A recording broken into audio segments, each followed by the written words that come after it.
ஆக முதல் பேச்சாளராக நம்முடைய போற்றுதலுக்கும் அன்பிற்கும் வணக்கத்திற்கும் உரிய நம்முடைய சோளிங்கர் திரு லக்ஷ்மணன் ஐயா அவர்களை தருமய ஆதீன குரு முதல்வர் குருஞான சம்பந்தர் அருளிய சிவபோக சாரம் என்கின்ற தலைப்பில் ஒரு பேருரை ஆற்றுவதற்காக உங்கள் சார்பாகவும் நிறுவனத்தினுடைய சார்பாகவும் வருக வருக என்று வரவேற்கின்றேன். தென்னாடுடைய சிவனே போற்றி.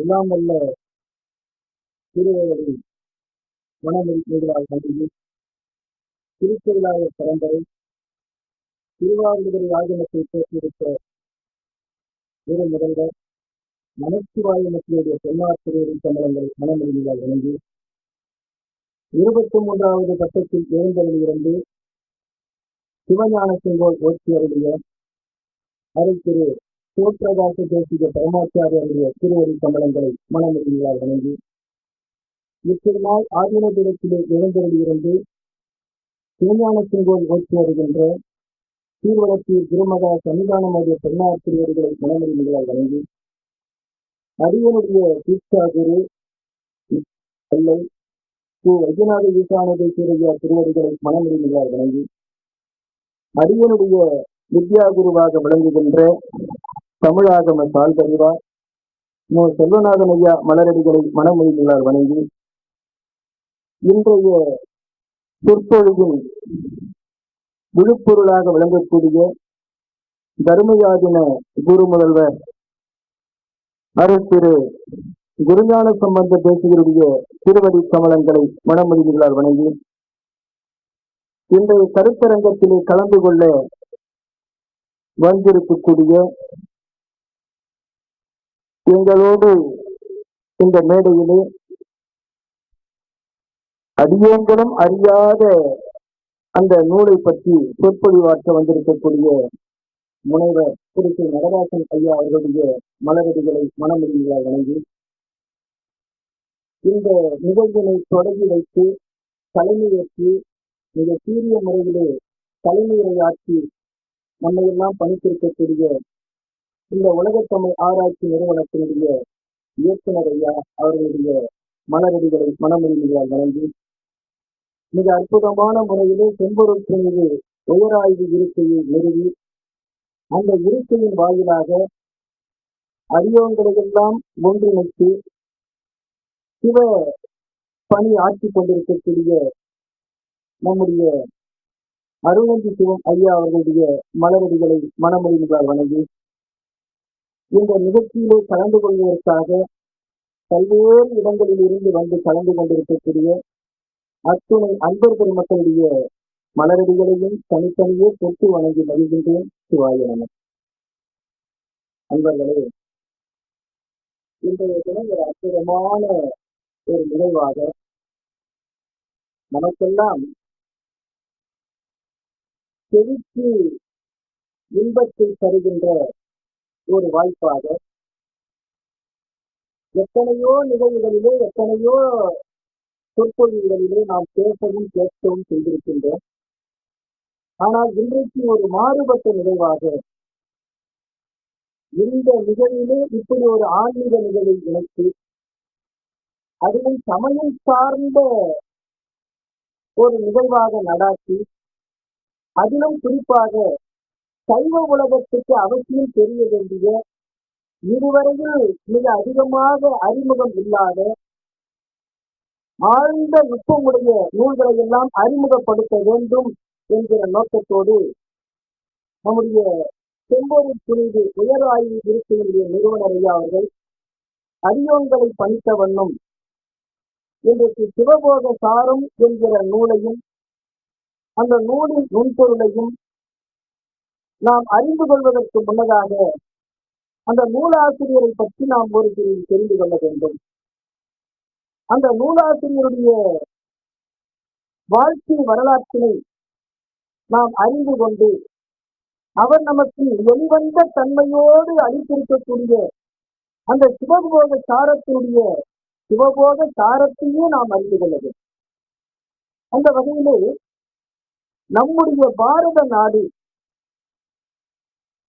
பாருக்குள்ளே நல்ல நாடு பாரத நாடு என்று சொல்லுவான் பாரதி. அப்படி புண்ணியம் செய்தவர்கள் மட்டுமே அவதரிக்கக்கூடிய பிறந்திருக்கக்கூடிய நாடு நம்முடைய பாரத நாடு.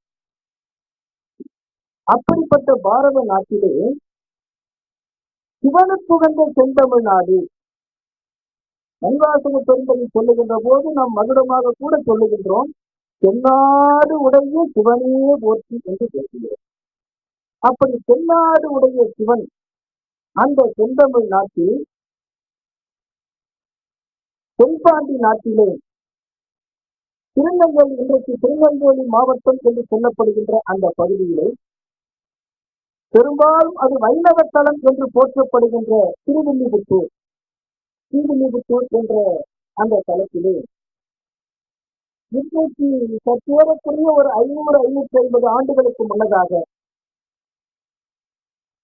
சைவம் தழைக்கக்கூடிய சைவத்தை போற்றக்கூடிய மரபாக சைவ வேளாளர் மரபு என்று சொல்லுகின்ற அந்த மரபிலே வேளாண்மை என்ற சொல்லிருக்கிறது ஒரு அற்புதமான ஆய்வுக்குரிய சொல். நம்முடைய வள்ளுவர் பெருந்தகை சொல்லுகின்ற போது கூட தாளாற்றி தந்த பொருளெல்லாம் தற்காற்று வேளாண்மை செய்த பொருட்கள் என்று சொல்கிறார். அப்படி இந்த உலக உயிர்களை எல்லாம் உயிர்க்கக்கூடிய அந்த அரும்பணியை செய்யக்கூடிய அந்த தொழில்தான் வேளாண்மை. அப்படி அந்த வேளாளர் மரபிலே சார்காத்த வேளாளர் என்கிற அந்த பிரிவு அந்த மரபிலே தோன்றியவர். சைவ மரபிலே சிவனடியே சிந்தித்து வாழுகின்ற சுப்பிரமணிய பிள்ளை என்கிற அந்த திருவாளருக்கும் முற்பிறவி பயனாக வாய்த்த தம்முடைய இல்லத்தரசி மீனாட்சி அம்மையார் அவர்களின் வாயிலாக கருவிலே திருவுடையராக தோன்றி இந்த உலகம் உயிர்க்க வந்த அருள் வள்ளல்தான் ஞானசம்பந்தர். சுப்பிரமணிய பிள்ளை மீனாட்சி அம்மையார் இளைஞரின் திருமகனாக அந்த குழந்தை பிறந்து அந்த குழந்தைக்கு ஞானசம்பந்தர் என்கிற பெயருக்கு சிவச்சிந்தனையோடு வளர்கின்ற அந்த குழந்தை என்ன பெற்றோர்கள் எப்படி நிற்கின்றார்களோ அந்த நெறியிலேயே அந்த குழந்தை வளரும். அப்படி இந்த சிவச்சிந்தனையோடு வளர்கின்ற அந்த குழந்தை 16 வயது நிரம்பும் முன்னதாகவே வடமொழியையும் தென்மொழியையும் முன்னாள் நுழைபுலமிக்க ஆற்றல் உடையராக கற்றுத் தேர்கின்றார். வடமொழியாகிய சமஸ்கிருதத்தையும் நம்முடைய தென்மொழியாக இருக்கக்கூடிய தன்னேரிலா தமிழையும் கற்று மிகுந்த புலமை உடையவராக விளங்கியதோடு மட்டுமல்லாமல் சகல ஆகமங்களிலும் சாஸ்திரங்களிலும் தேர்ச்சி பெற்றவராக விளங்குகின்றார். இந்த சிறு வயதிலேயே இவ்வளவு ஆற்றல் உடையவராக இவ்வளவு புலமை மிக்கவராக கல்வி கேள்விகளிலெல்லாம் மிகச் சிறந்தவராக விளங்கக்கூடிய அந்த குழந்தையை எல்லோரும் பாராட்டுகின்றார். அப்படி அந்த சிறுவன் நாளொரு மேனியுமாக பொழுதொரு வண்ணமுமாக வளர்ந்து வருகின்ற அந்த சிறுவனை பெற்றோர்கள் தம்முடைய ஆன்மார்த்த மூத்தமாக இருக்கக்கூடிய மதுரை சொக்கநாத பெருமானை வழிபாடு செய்ய வேண்டும் என்கிற நோக்கத்தோடு திருவில்லிபுத்தூரில் இருந்து மதுரைக்கு அழைத்து வருகின்றார்கள். அங்கே அருள்தரு அங்கையர் தண்ணியையும் அருள்மிகு சொக்கநாத பெருமானையும் வழிபாடு செய்து சில நாட்கள் அங்கேயே தங்கியிருந்து நாள்தோறும் இறைவனையும் இறைவியையும் வழிபாடு செய்கிறார்கள். ஊர் திரும்ப வேண்டும் என்ற உணர்வு வந்தவுடனே பெற்றோர்கள் இன்றைக்கு வழிபாடு முடித்தவுடனே நாம் ஊருக்கு புறப்பட வேண்டும் என்று சிறுவனாக இருக்கக்கூடிய குமரனாக இருக்கக்கூடிய ஞானசம்பந்தரிடத்தில் சொல்லுகின்றார்கள். அப்பொழுது அந்த குழந்தை சொல்லுகின்றது, இந்த உயிருக்கு தாயும் தந்தையுமாக விளங்கக்கூடிய அங்கையத்தண்ணி அம்மையையும் ஆளவாய் அண்ணலும் இங்கே இருக்கின்ற போது இந்த உடலுக்கு தாய் தந்தையராக இருக்கக்கூடிய உங்களோடு நான் மீண்டும் வர வேண்டுமா என்று கேட்கிறேன். உயிருக்கு தந்தையாக தாய் தந்தையாக இருக்கக்கூடிய நம்முடைய அங்கைய கண்ணி அம்மையையும் ஆளவாய் அண்ணலாகி என்னுடைய அப்பனையும் விட்டுவிட்டு உங்களோடு நான் வாரேன் என்று அந்த குழந்தை மறுத்து சொல்கிறது. பிள்ளை பாசத்தின் மிகுதியால் பெற்றோர்கள் எவ்வளவு கெஞ்சியும் அந்த குழந்தை அவருக்கு பல்வேறு சாத்திரங்களிலிருந்தும் பல்வேறு புராணங்களிலிருந்தும் ஆகமங்களிலிருந்தும் பல சான்றுகளை எடுத்து காட்டி, அதாவது தந்தைக்கு தகுந்த சமாதானம் சொல்லுகின்ற வகையிலே, பெற்றோருக்கு தகுந்த சமாதானம் சொல்லுகின்ற வகையிலே, நான் இங்கேயேத்தான் தங்கை இருக்கின்றேன், என்னை பற்றி நீங்கள் எந்த கவலையும் பட வேண்டாம், ஆகவே உங்கள் பிள்ளையை உரியவரிடத்தில் ஒப்புவிக்கின்றீர்கள், உரியவரிடத்தில் ஒப்பு கொடுத்துவிட்டு நீங்கள் சொல்லுகின்றீர்கள், ஆகவே ஒரு கவலையும் உங்களுக்கு வேண்டாம் என்று சொல்லி அந்த பெற்றோரை மனம் குளிரச் செய்து, நான் இந்த ஆளவாய் அண்ணலோடு மட்டுமே இணங்கி இருப்பேன் என்று சொல்லி பெற்றோரை அனுப்பிவிடுகின்றார் நம்முடைய ஞான சம்பந்தம். பெற்றோர்களும் ஒருவாறாக மனம் தேறி ஊர் திரும்புகின்றார்கள். நாள்தோறும் அதிகாலையில் எழுந்து பொற்றாமரை குளத்தில் நீராடி முறைப்படி அனுஷ்டானங்களை எல்லாம் முடித்து அங்கைய கண்ணி அம்மையையும் ஆளவாய் அண்ணலையும் வழிபாடு செய்து கொண்டிருக்கின்றார் இந்த குரு ஞான சம்பந்தர். அப்படி இருக்கின்ற போது அங்கே சில சிவ ஞானிகள், அருளாளர்கள், முறைப்படி வீட்டை பெற்றவர்கள், அவர்கள் நாள்தோறும் சிவலிங்க பூஜையை செய்வதை பார்த்து இந்த திருமணம் என்ன செய்ய, நாமும் இதுபோன்று சிவலிங்க பூஜை செய்ய வேண்டும் என்ற உணர்வு மேலோங்க பெருமானிடத்தில் முறையிடுகின்றார். ஆளவாய் அண்ணனிடத்தில், ஐயனே, அடியேனும் இது போன்று ஒரு சிவ பூஜை செய்ய வேண்டும், அதற்கு நீங்கள் தான் அருள்பாலிக்க வேண்டும் என்று சொல்லி சொக்கநாத பெருமானிடத்தில் சொல்ல, இந்த குழந்தையினுடைய வேண்டுதலை, குழந்தையினுடைய விருப்பத்தை நிறைவேற்ற வேண்டியது தந்தையினுடைய கடமை அல்லவா? ஆகவே ஞான சம்பந்தர் விரும்பியபடி அந்த சிவலிங்கத்தை அருள வேண்டும் என்ற எண்ணத்தோடு நம்முடைய சொக்கநாத பெருமான் ஞான சம்பந்தருடைய கனவில் தோன்றி, ஞான சம்பந்தம் பொற்றாமரை குளத்திலே ஈசான மூலையிலே சிவலிங்க வடிவத்தில் நாம் இருக்கின்றோம், எடுத்து பூஜை செய்வாயாக என்று சொல்லி மறைகின்றார். கனவிலிருந்து விழித்தெழுந்த ஞான சம்பந்தம் அதிகாலையிலேயே பொற்றாமரை குளத்துக்கு சென்று நீராடி அந்த ஈசான மூலையிலே முழுகி துழாவுகின்றார். மிக எளிதில் நீண்ட சிரமப்படாமலேயே சிவலிங்கம் அவருக்கு கைக்கு கிடைக்கிறது. அந்த சிவலிங்கத்தை பெற்றவுடனே அளவு கடந்த மகிழ்ச்சி, மிகப்பெரிய புதையல் கிடைத்தது போன்ற ஒரு உணர்வு, அளவில்லாத மகிழ்ச்சியோடு அந்த நிலையிலே கூடிய ஞான சம்பந்தம் மிக அற்புதமாக சொக்கநாத கலித்துறை என்கிற நூலை பாடி அள்ளுகின்றார்.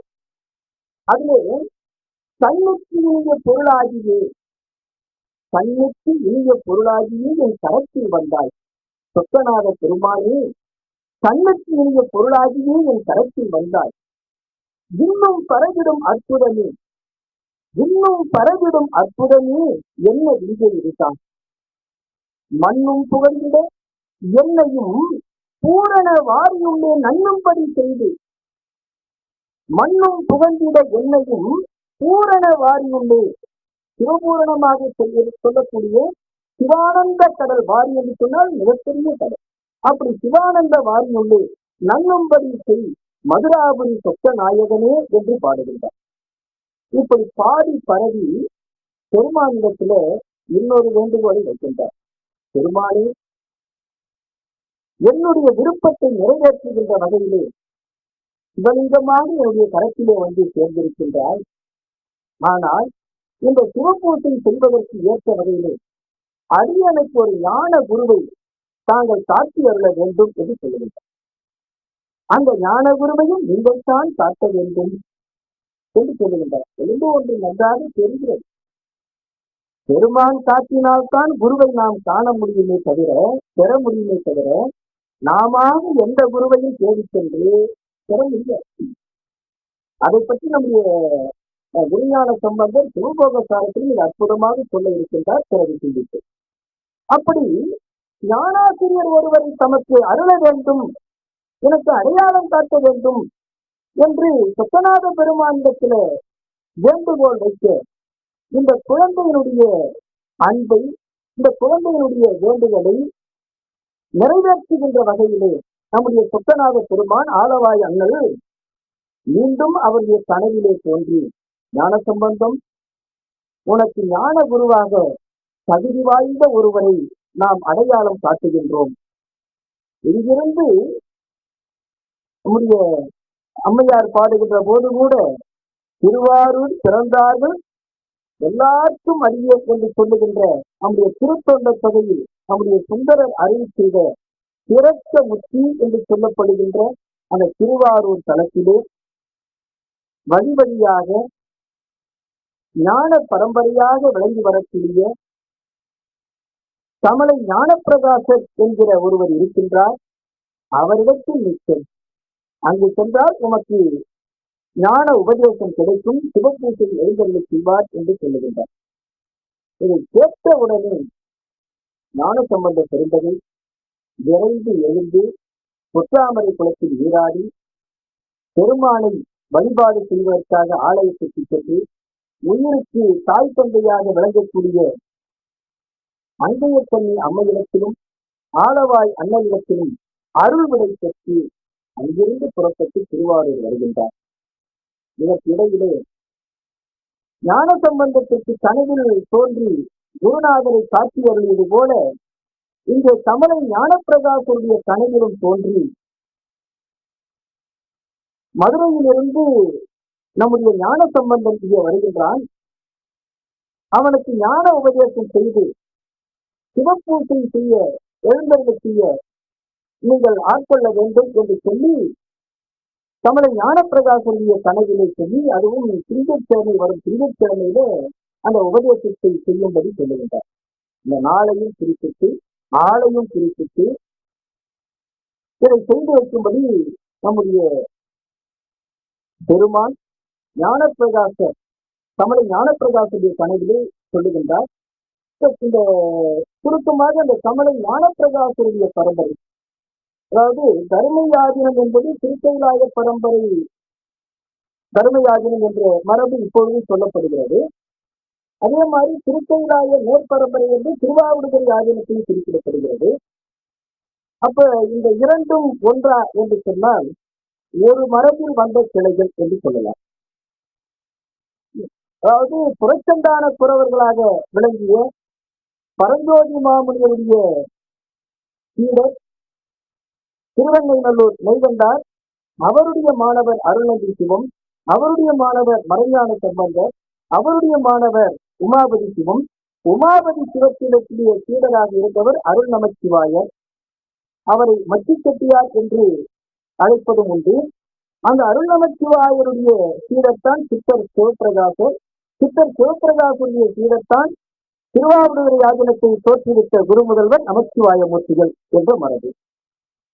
அருள் நமச்சிவாயரிடத்திலே இன்னொரு சீடராக இருந்தவர் சாதிவங்கை நெய்கண்டார் என்ற சீடர், அவருடைய வழித்தோன்றலாக வந்தவர் தான் நம்முடைய தமிழை ஞானப்பிரகாசர் என்கிற நம்முடைய விஞ்ஞான சம்பந்தருடைய ஆச்சாரியர் குருநாதர்.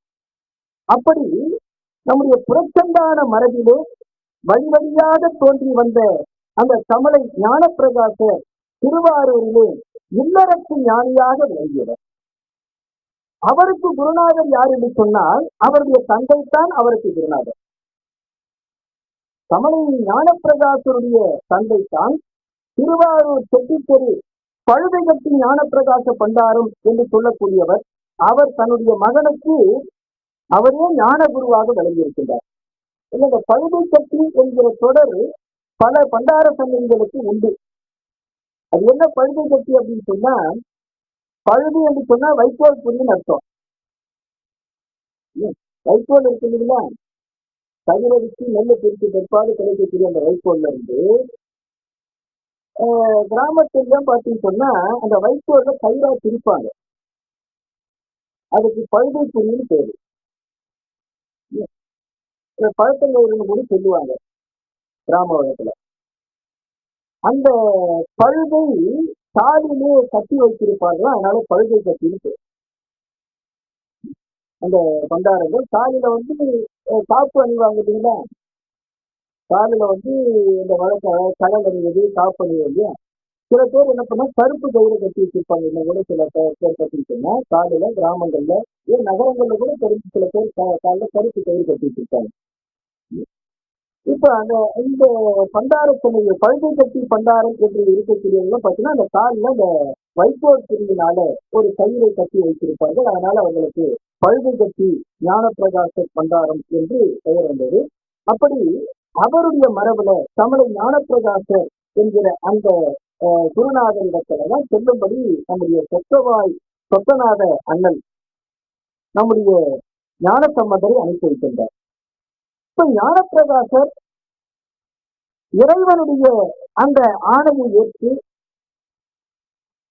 ஞானசம்பந்தருடைய வரவை எதிர்பார்த்து கமலாலயத்தில் நீராடி பெருமானை வழிபாடு செய்து புற்றிடம் கொண்டாரை வழிபாடு செய்து அப்படியே வளமாக வந்து அந்த ஆலயத்திலே இருக்கக்கூடிய சித்தீஸ்வரம் என்று சொல்லக்கூடிய அந்த கருவறையின் முன்னதாக அவருடைய உபாசன மூர்த்தியாக இருக்கக்கூடிய தென்முக கடவுள் தட்சிணாமூர்த்தி அவரிடத்தில் வழிபாடு செய்து கிழக்கு முகம் நோக்கி அமர்ந்து சீடனை எதிர்பார்த்து காத்துக் கொண்டிருக்கின்றார். மதுரையிலிருந்து புறப்பட்ட நம்முடைய ஞான சம்பந்தம் வழியில் இருக்கக்கூடிய சிவதலங்களை எல்லாம் வழிபாடு செய்து கொண்டு அந்த திங்கட்கிழமை நம்முடைய பெருமான் ஞானப்பிரகாசருக்கு சொல்லிடுற திங்கட்கிழமை அவருக்கு உபதேசம் பண்ணுன்னு சொல்லி அந்த திங்கட்கிழமைக்குள்ளே அவர் வந்து சேர்ந்துறார்.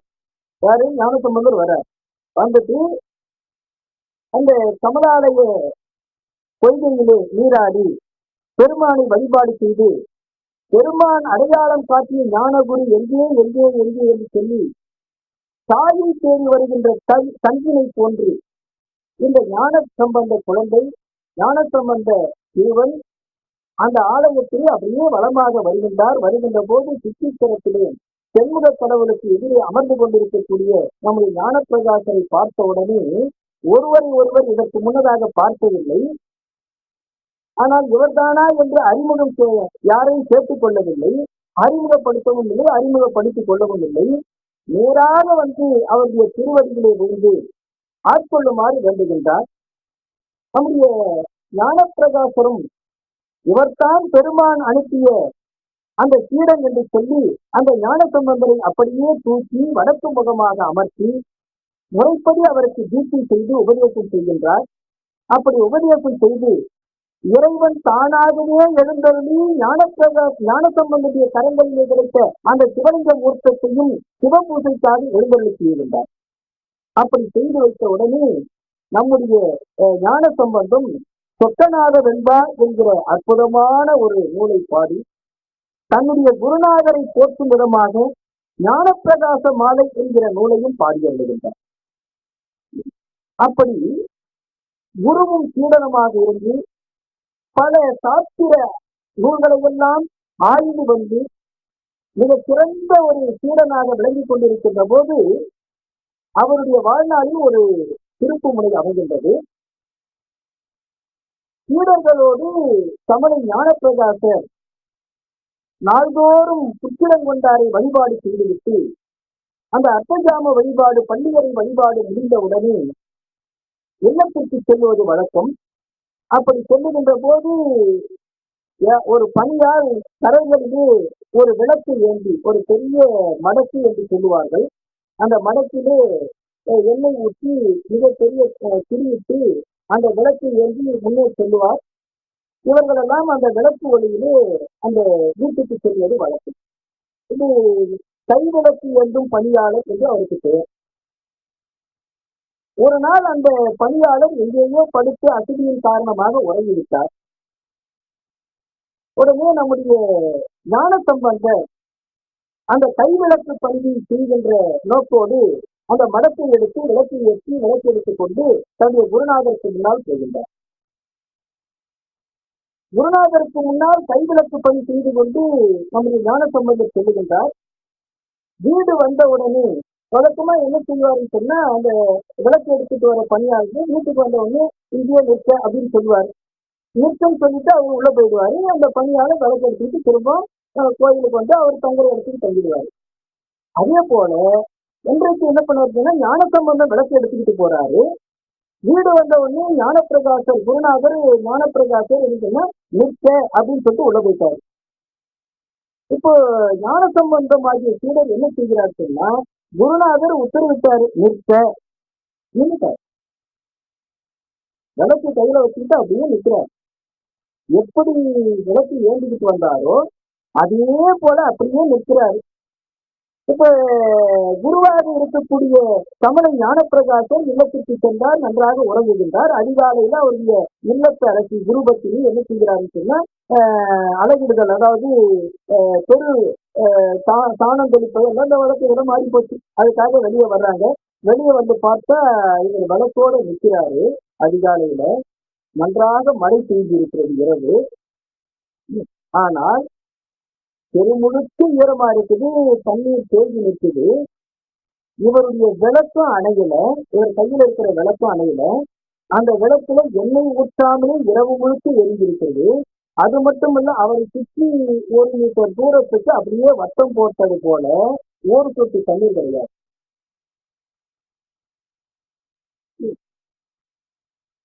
அதாவது இரவு முழுக்க விளக்கு எரிஞ்சுக்கிட்டு, என்ன குருநாதருடைய ஆணை என்ன நிற்க என்னங்க, நகர சொட்டு தண்ணீர் ஒரு மேல விழல, விளக்கம் அணையில.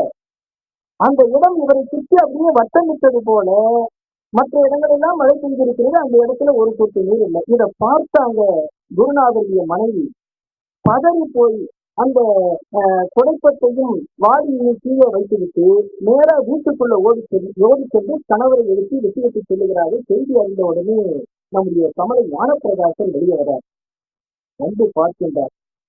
தன்னுடைய மாணவனை, தம்முடைய ஞான குழந்தையை அப்படியே கட்டி அணைத்து ஆலிங்கனம் செய்து கொண்டு, சம்பந்தம் இனி வெறும் ஞான சம்பந்தம் இல்லை, குருஞான சம்பந்தம். நீ முதல் நீ குருஞான சம்பந்தம், நீ குருஞான சம்பந்தம், உன்னுடைய பக்குவ முதிர்ச்சி, நீ பிறருக்கு ஞான உபதேசத்தை செய்கின்ற அளவுக்கு உன்னுடைய பக்குவ முதிர்ச்சி வந்துவிட்டது. ஆகவே இங்கிருக்க வேண்டாம். கற்றவர்களுக்கு, பக்குவம் வாய்ந்தவர்களுக்கு, உன்னை அணுகக்கூடிய ஆன்மாக்களுக்கு ஞான உபதேசத்தை செய்து கொண்டு குருவாக விளங்குவாயாக என்று சொல்லி குருஞான சம்பந்தம் என்ற நாமத்தை கொடுக்கின்றார். இதை கேட்ட உடனே ஞான சம்பந்தருக்கு மிகுந்த வருத்தம்.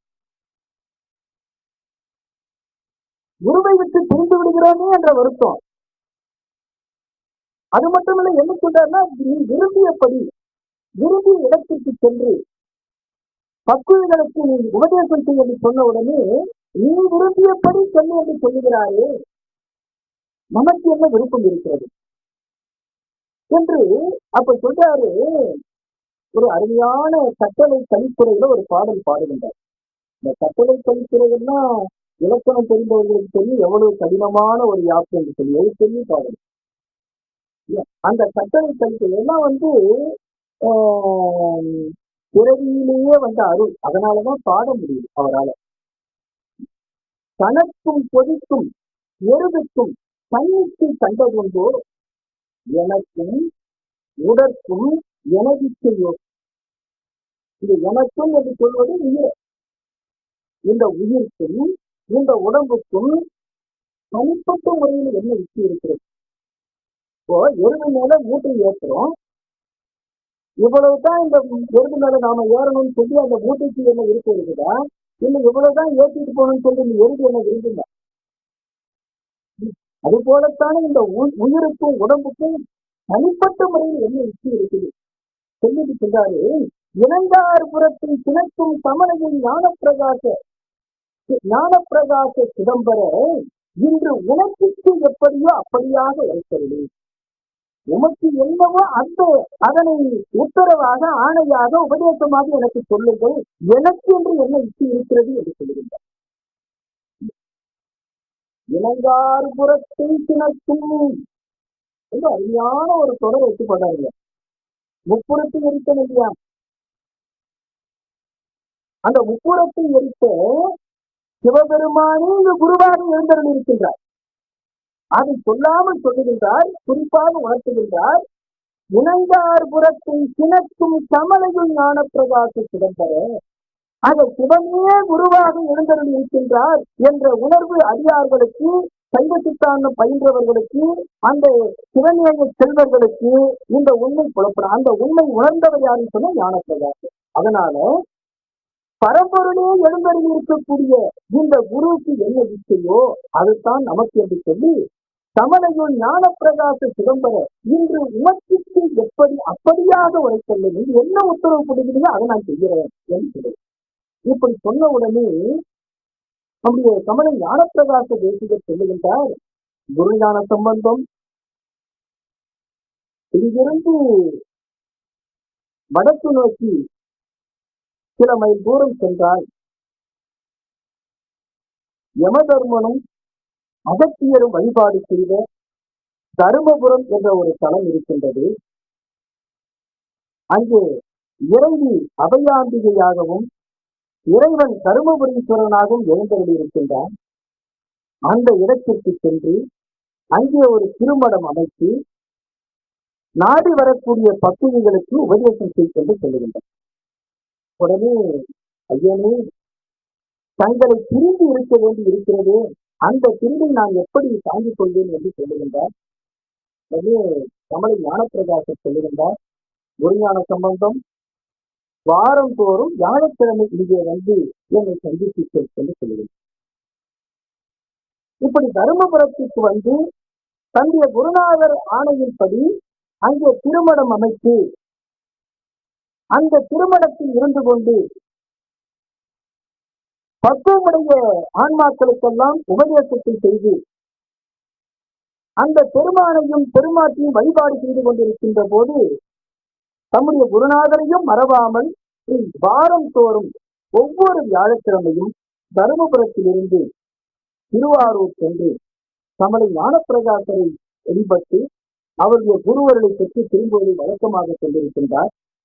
அப்படி நம்முடைய குருஞான சம்பந்தர் தோற்றுவித்த அந்த திருமணம் தான் இன்றைக்கு தருமை ஆதீனம் என்று சொல்லப்படுகின்ற திருமணமாக விளங்குகின்றது. அந்த திருமணத்தை தோற்றுவித்த குருஞான சம்பந்தர் அவருடைய முன்னோரில் அந்த சந்தான மரபில் புறச்சந்தான துறவரில் நான்காமவராக விளங்கிய உமாபதி சிவம் அருளி செய்வது போல இவர் ஒரு 8 நூல்களை அருளி செய்திருக்கின்றார். உமாபதி சிவம் அருளி செய்த நூல்களுக்கு உமாபதி அட்டகம் அல்லது சித்தாந்த அட்டகம் என்று சொல்லப்படுகின்றது. இங்கே நம்முடைய குருஞான சம்பந்தர் அருளி செய்த இந்த நூல்களை ஒன்று தொகுத்து ஞான சம்பந்தர் அட்டகம், குருஞான சம்பந்தர் அட்டகம் என்று சொல்லுகின்ற வழக்கம் இன்றைக்கும் உண்டு. அந்த வகையிலே சொத்தநாத கலித்துறை, சொத்தநாத வெண்பா, சிவபோக சாரும், ஞானப்பிரகாச மாலை, நவரத்ன மாலை, சோடசகலா பிராசாத சட்டம், திருபதார்த்த ரூபாதி தசகாரிய அகவல், முத்தி நிச்சயம் என்று சொல்லக்கூடிய இந்த 8 நூல்களை அவர் அருளி செய்திருக்கின்றார். அந்த 8 நூல்களிலே ஒன்றாக இருக்கக்கூடிய சிவபோக சாரத்தை தான் நாம் இப்போது சிந்தித்து இருக்கின்றோம். அந்த வகையிலே மிக அற்புதமான அருள் வெள்ளத்தை ஆழ்ந்து இருக்கக்கூடிய நம்முடைய குருஞான சம்பந்தர் தர்மயாதீனத்திலே இருந்து நாள்தோறும் இறைவனை வழிபாடு செய்வதோடு மட்டுமல்லாமல் ஏற்கனவே இருந்த தருமபுரீஸ்வரர் ஆலயத்துக்கு அருகிலே இவர் ஒரு ஆலயத்தை நிறுவி ஞானபுரீஸ்வரர் என்கிற திருநாமத்தோடு இறைவனை அங்கே எழுந்தருளி செய்து வழிபாடு செய்து கொண்டிருக்கிறார். அந்த ஞானபுரீஸ்வரர் ஆலயம் தான் தர்மயாதீன குரு முதல்வராக இருக்கக்கூடிய குருஞான சம்பந்தருடைய ஜீவ சமாதியும் ஆகும். அந்த வகையிலே அங்கிருந்து ஒரு நாள் அம்பல கூத்தனை வழிபாடு செய்வதற்காக தில்லைக்கு செல்லுகின்றார். தில்லைக்கு சென்ற குருஞான சம்பந்தர் ஆயிரங்கால் மண்டபத்திலே அமர்ந்து இரவும் பகலுமாக முட்டை கூடியிருக்கிறது. முட்டையில் ஆழ்ந்திருக்கிறது. முட்டை கூடுதல் என்ற சொல்லுக்கு என்ன பொருள் என்று சொன்னால் இறைவனோடு ஒன்று இருத்தல் என்று. அப்படி இறைவனோடு ஒன்று இருக்கக்கூடிய அந்த முட்டை கூடுதலில் இரவும் பகலுமாக தன்னை மறந்து அப்படி முட்டை கூடியிருக்கின்ற அந்த நிலையிலே ஒரு நாள் இரவு சிவகாமி அம்மையார் பள்ளி அறை நிவேதனமாக வைத்த திருவமுதையும் பாயசத்தையும் கொண்டு வருகிறது. திருவமுதை பொற்கிண்ணத்திலும் அந்த பாயசத்தை வெள்ளி கிண்ணத்திலுமாக கொண்டு வந்து இசை கூடியிருக்கக்கூடிய விருஞான சம்பந்தருக்கு கொடுக்கிறது. பாருங்க, சிவகாமி அம்மையினுடைய திருக்கரங்களாலே அந்த அமுது உண்ணுகின்ற அந்த பெரும் பேரு யாருக்கு கிடைக்கும் சொன்னா விருஞான சம்பந்தர் கிடைக்கும். இதுல ஒரு செய்தி நமக்கு நிறைவு வருகிறது. ஞான சம்பந்தம் என்ற பெயர் கொண்ட இன்னொரு பிள்ளைக்கும் அம்பிகை என்ன பண்ணிருக்கா, பொற்சின்னத்துலதான் பால் கறந்து வரும். அது போல இந்த குழந்தை இப்படி அல்லும் பகலுமாக நிட்டையில் இருக்கின்றது என்று சொல்லி அந்த சிவகாமி தாயார் விருஞான சம்பந்தருக்கு இப்படி திருவமுது கொடுக்கின்றார். அப்படி அத்தகைய அருளை பெற்றவர் நம்முடைய விருஞான சம்பந்தர். ஒரு செய்தி சொல்லுவது உண்டு. அந்த செய்தி என்னவென்று சொன்னால், விருஞான சம்பந்தருடைய ஆட்சி காலத்தில், அதாவது அவர் நாட்டை ஆட்சி பண்ணல, அவருடைய ஞான ஆட்சி அருளாட்சி காலத்துல அந்த தருமபுரத்தில பொய்கையில் நீர்நிலைகளில் பசுவும் புலியும் ஒன்றாக நீர் அருந்துமா. அவருடைய அருளாட்சியில பசுவும் புலியும் ஒரு துறையில் நீர் அருந்தும் அப்படிப்பட்ட ஒரு அருளாட்சி நடந்து கொண்டிருந்தது. இன்றைக்கு சிந்தித்து பாருங்க, சிந்திக்கிறதுக்கு கூட சந்தேகமா இருக்கு அப்படி நடக்குமா என்று. ஆனா அருளாட்சியில் அப்படி நிகழ்ந்தது. அதற்கு சான்றாகத்தான் இன்றைக்கும் கருமையாகின அந்த சின்னங்களிலே, அந்த சின்னத்திலே அந்த பசுவும் புலியும் ஒரு துறையில் நீர் அருந்துவது போன்ற அந்த காட்சியை சின்னமாக வைத்திருக்கிறார். அப்படிப்பட்ட இந்த விருஞான சம்பந்தர் தனக்கு பின்னால் இந்த மடம் தழைக்க வேண்டும், இந்த ஞான பரம்பரை செழிக்க வேண்டும் என்று சொல்லி தான் இறைவனோடு ஒன்று கூடி அந்த பேரின்ப வெள்ளத்தில் கிடைக்க வேண்டிய அந்த காலம் வந்துவிட்டது என்று எண்ணி தனக்கு அடுத்த நிலையில பக்குவம் இருக்கக்கூடிய ஆனந்த பரவச தேசிகர் என்பவரை அழைத்து அவருக்கு உபதேசம் செய்து அவருக்கு பட்டம் சூட்டி குருபீடத்திலே அமர்த்தி இவர் ஜீவசமாதி ஆகின்றார். யாரு? விருஞான சம்பந்தர். அந்த உபதேசத்தை பெற்ற மாத்திரத்திலேயே அதே நாளில் அந்த சீடராக இருக்கக்கூடிய அந்த அருள் திரு ஆனந்த பரவச தேசிகர் அவர் அப்படியே விட்டு கூடி குருநாதர் எப்படி இறைவனோடு இரண்டரை கலந்து நின்றாரோ அதுபோல அவர் அன்றைய தினத்திலே இறைவனோடு ஒன்றிவிட்டார். பாருங்க, நம்ம 8ஆம் நூற்பாவல சிவஞான போதத்துல பார்ப்போமே, தம்முதல் குருவுமாய் தவத்தினில் உணர்த்த விட்டு அந்நியன் இல்லையில் அரண்களை செலுமே. உபதேசத்தை கேட்ட மாத்திரத்திலேயே அப்படியே இந்த மலங்களை விட்டு பற்றுகளை விட்டு உலகத்தை விட்டு அந்த வினாடியே நிச்சை செய்யும். அப்படி நிச்சை கூடி இறைவனோடு இரண்டரை கலந்துவிட்ட அந்த காட்சியை, அந்த நிலையை சூழ இருக்கக்கூடிய மற்ற அதிகாரிகள் எல்லாம் தருமபுரத்து அந்த ஆதீனத்தினுடைய அதிகாரிகள் எல்லாம் பார்க்கிறாரு. ஐயோ, இப்படி நடந்துவிட்டது, நமக்கு ஒரு ஞான குருவை இனம் காட்டிவிட்டு நம்முடைய குரு முதல்வர் இறைவனோடு கலந்து விட்டார். அவரால் இனங்காட்டப்பட்ட இந்த குருநாதரும் இன்றைக்கு அந்த திருவடி பேரை பெற்றுவிட்டாரு. நமக்கு வழிகாட்டுவதற்கு வேறு யார் இருக்கிறார்கள்? யார் வழிகாட்டப் போகிறார்கள்? நாம் எப்படி செய்ய போகிறோம்? அப்படி செயலுக்கு அவர்கள் தவித்துக் கொண்டிருக்கின்ற போது அவர்கள் ஓரளவுக்கு மனம் தெளிவுன்னா பக்குவத்தில் இருக்கக்கூடிய அதிகாரிகள். அதனால அவர்கள் என்னென்ன மனம் தெளிந்து வழிகாட்டுமாறு விருஞான சம்பந்தரையும் வேண்டுகிறார்கள். குருநாதரே, தாங்களால் இனம் காட்டப்பட்ட குருநாதரும் திருவடி பேரு பெற்றுவிட்டார். எங்களை வழிநடத்துபவர்கள் யார்? வழிநடத்துவதற்கு யார் என்று எங்களுக்கு அடையாளம் காட்டுங்கள் என்று சொல்லி அவரிடத்தில் முறையிட அந்த ஜீவசமாதியிலிருந்து மீண்டு எழுந்து வருகின்றார். எவ்வளவு பெரிய அற்புதம்! விருஞான சம்பந்தருக்கு முன்னதாக அந்த மரபுல சிற்றம்பல நாடுகள் என்று ஒருவர் இருந்தார். மயிலாடுதுறைக்கு பக்கத்துல சித்தர்காடு என்ற ஒரு ஊர் இருக்கிறது. அந்த ஊர்ல தான் அவருடைய ஜீவசமாதி இன்றைக்கும் இருக்கிறது. அந்த சிற்றம்பல நாடுகளுடைய பரம்பரையில வந்தவர் தான் இவர், அதாவது ஞான பரம்பரையில. அந்த சிற்றம்பல நாடுகள் அவரிடத்துல 64 சீடர்கள். இந்த 64 சீடர்களுக்கு ஒரு நாள் உணவு படைக்கின்ற போது நெய்யுக்கு பதிலாக வேப்ப நெய்யை ஊற்றினார்கள். அதுல கண்ணப்பர் என்ற ஒரு சீடர், மற்றவங்க எல்லாம் அமைதியை சாப்பிட்டுட்டாங்க. அவர் எடுத்து வாயில வைக்கிறாரு. வாயில வச்சோன்னு இது வேப்பம்னு சொல்றதுக்காக வேன் தொடங்குறாரு. இது வேப்பம்னு சொல்லி முடிக்கல. அவரு வேன் சொல்லி ஓன்றாரு. சொன்ன உடனே அந்த சிற்றம்பல நாடுகள் ஒரு பேரெல்லாம் ரொம்ப அற்புதமான பேர். சிற்றம்பலத்தையே நாடி கொண்டது சிற்றம்பல நாடு. எல்லாரும் சிற்றம்பலத்தை நாடுறவங்க தான். ஆனா பெயர் சித்தம். அப்போ அந்த சிற்றம்பல நாடுகள் கண்ணப்பா உனக்கு பாடம் முடிஞ்சிருச்சு, நீ பிறக்கலாம்.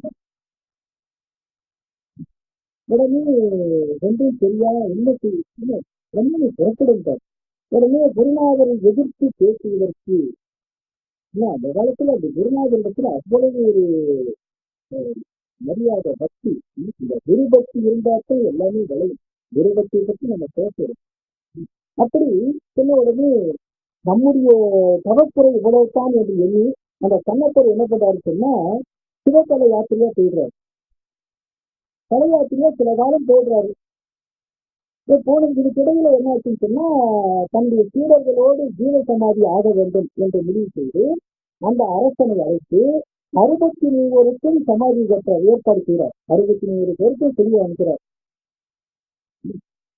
இந்த காட்சி காண்பதற்காக எல்லா மக்களும் கூடியிருக்கிறாங்க. சுற்று வட்டாரத்தில் இருக்கக்கூடிய பொதுமக்கள் எல்லாம் கூடியிருக்கிறாங்க. அரசனுடைய முன்னிலையில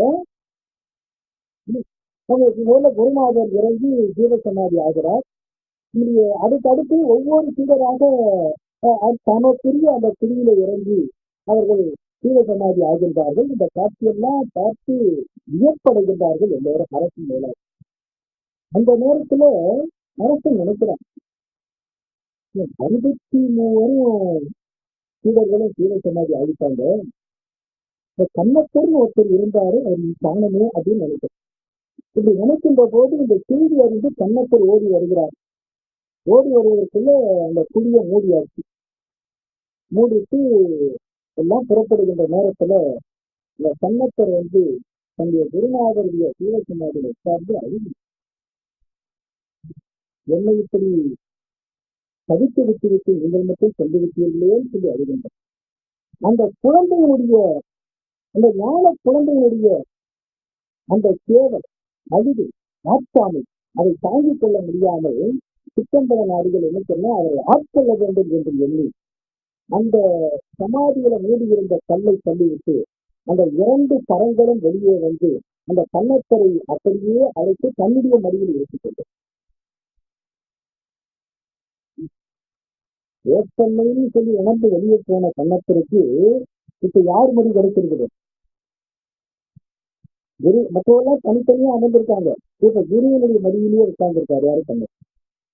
அப்போ குருவை முழுமையாக பற்றி கொள்ளுகின்ற பக்குவம் வந்த உடனே அந்த குருநாதர் நிச்சயமாக ஆட்கொள்ளுவார் என்பதற்கு இதெல்லாம் சான்று. அந்த வகையில அவருடைய மரபுல வந்தவர் தான் நம்முடைய குருஞான சம்பந்தர். அப்படி குருஞான சம்பந்தர் இந்த அதிகாரிகளெல்லாம் வேண்டுகின்ற நிலையிலே சீன சமாதியிலிருந்து வெளியே சென்று அதற்கு பிறகு அவர் சச்சிதானந்த தேசிகர் என்கிற ஒரு அடியவரை உபதேசம் செய்து அவருக்கு பட்டம் சூட்டுகின்றார். இருந்தாலும் அவருக்கு முழுமையான அந்த பட்டம் இன்னும் வாய்க்கவில்லை. அப்போது குருஞான சம்பந்தர் ஒரு அற்புதமான ஒரு விருப்பத்திற்காரு. அதாவது ஆனந்த பரவசர் அடைந்த அனுபவத்தை அறிந்தும் இன்னும் பட்டம் வரவில்லையா என்று கேட்கின்றார். இந்த தொடரை பாடி முடித்தவுடனே அந்த சச்சிதானந்த தேசிகளுடைய அந்த உள்ளம், அந்த ஆன்மா மிகுந்த கனிந்த நிலையில பக்குவத்திற்கு வந்தது. பக்குவம் வாய்த்த உடனே அவரை பீடத்திலே அமர்த்திவிட்டு மீண்டும் குருஞான சம்பந்தர் ஜீவசமாதி ஆகும். இப்படிப்பட்ட ஒரு அற்புதம் நிகழ்ந்த இடம்தான் தருமயாதினம். நிகழ்ச்சியவர்தான் நம்முடைய தருமயாதின குரு முதல்வர் நம்முடைய குருஞான சம்பந்தர். இதே செய்தி புரட்சி ஆதீனத்திலும் உண்டு. புரட்சி ஆதீனத்திலும் நம்முடைய நமச்சிவாய மூர்த்திகள் இருந்தபோது இரண்டாவது குருமகா சன்னிதானமாக மறைஞான தேசிகர் என்ற ஒரு அடியாரை அவர் என்ன பண்றாரு, குருவிடத்தில் அமர்த்துகின்றார் ஞான உபதேசம் செய்து. ஆனால் நமச்சிவாய மூர்த்திகளுக்கு முன்னதாகவே அவர் குருவடி பேறு பெற்றிருக்கிறார்.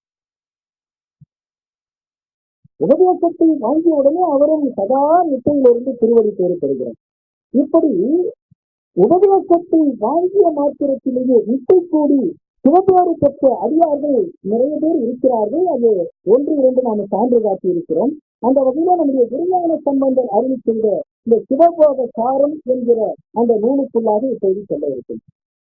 இந்த சிவபோக சாரம் என்பதை பார்ப்பதற்கு முன்னதாக சிவபோகம் என்றால் என்ன, சிவபோகம் என்று சொன்னால் என்ன? பெருமாளுடைய பேரின்ப அனுபவம் இருக்கின்றது, பேரின்பம் இருக்கிறது, அதுதான் சிவபோகம். அதை நாம் அறிந்து கொள்ள வேண்டும் என்று சொன்னால் அந்த சிவபோகம் எப்படி விளைகிறது என்று நாம் எண்ணி பார்க்கும் போது இந்த தசகாரிய விளக்கத்தை சுருக்கமாக நாம் பார்க்க வேண்டும். தசகாரியம் என்று சொன்னால் 10 விதமான செயல்பாடுகள் என்று வரும். அது என்ன 10 விதமான செயல்பாடுகள் யாரிடத்துல நிகழும் அப்படின்னு சொன்னா, நம்முடைய அருணந்தி ஐயா அவர்கள் குறிப்பிடும் போது இன்னும் 10 விழுக்காடு, இவ்வளவு படிச்சா 10 விழுக்காடு கூட தகுதி பெறலன்னு சொல்லியிருக்கிறார். இந்த தசகாரியத்துக்கான விளக்கத்தை பார்க்கின்ற போது நான் எங்க இருக்கிறேன்னு தெரியாது. தசகாரியம் என்று சொல்லியிருக்கிறது அது ஞான சாதனையில் முன்னேறக்கூடிய, அதாவது பெருமானே குருவாக வந்து அருளே உருவெடுத்து குருவாக வந்து உபதேசம் செய்த பிறகு சொல்ல முடியும். ஐம்புல வேடரில் வளர்ந்து அயர்ந்தனை என தம்முதல் குருவுமாய் தவத்தினில் உணர்த்த, அப்படி வந்து உணர்த்துகின்ற போது அந்த உபதேசத்தை பெற்ற அந்த ஆன்மா ஞான சாதனையில் முன்னேறுகின்ற நிலையில் இருக்கிற ஆன்மா. நாமெல்லாம் இல்லைன்னு தெரிஞ்சுக்கணும். நாமெல்லாம் அந்த ஆன்மாவுடைய அறிவுல நிகழக்கூடிய 10 விதமான செயல்பாடுகள் தான் தசகாரி. அது என்ன 10 விதமான செயல்பாடு அப்படின்னு சொன்னா, தத்துவ ரூபம், தத்துவ தரிசனம், தத்துவ சுத்தி.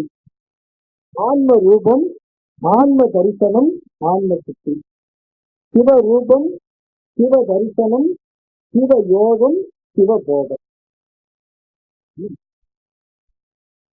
தத்துவ ரூபம், தத்துவ தரிசனம், தத்துவ சுத்தி, ஆன்ம ரூபம்,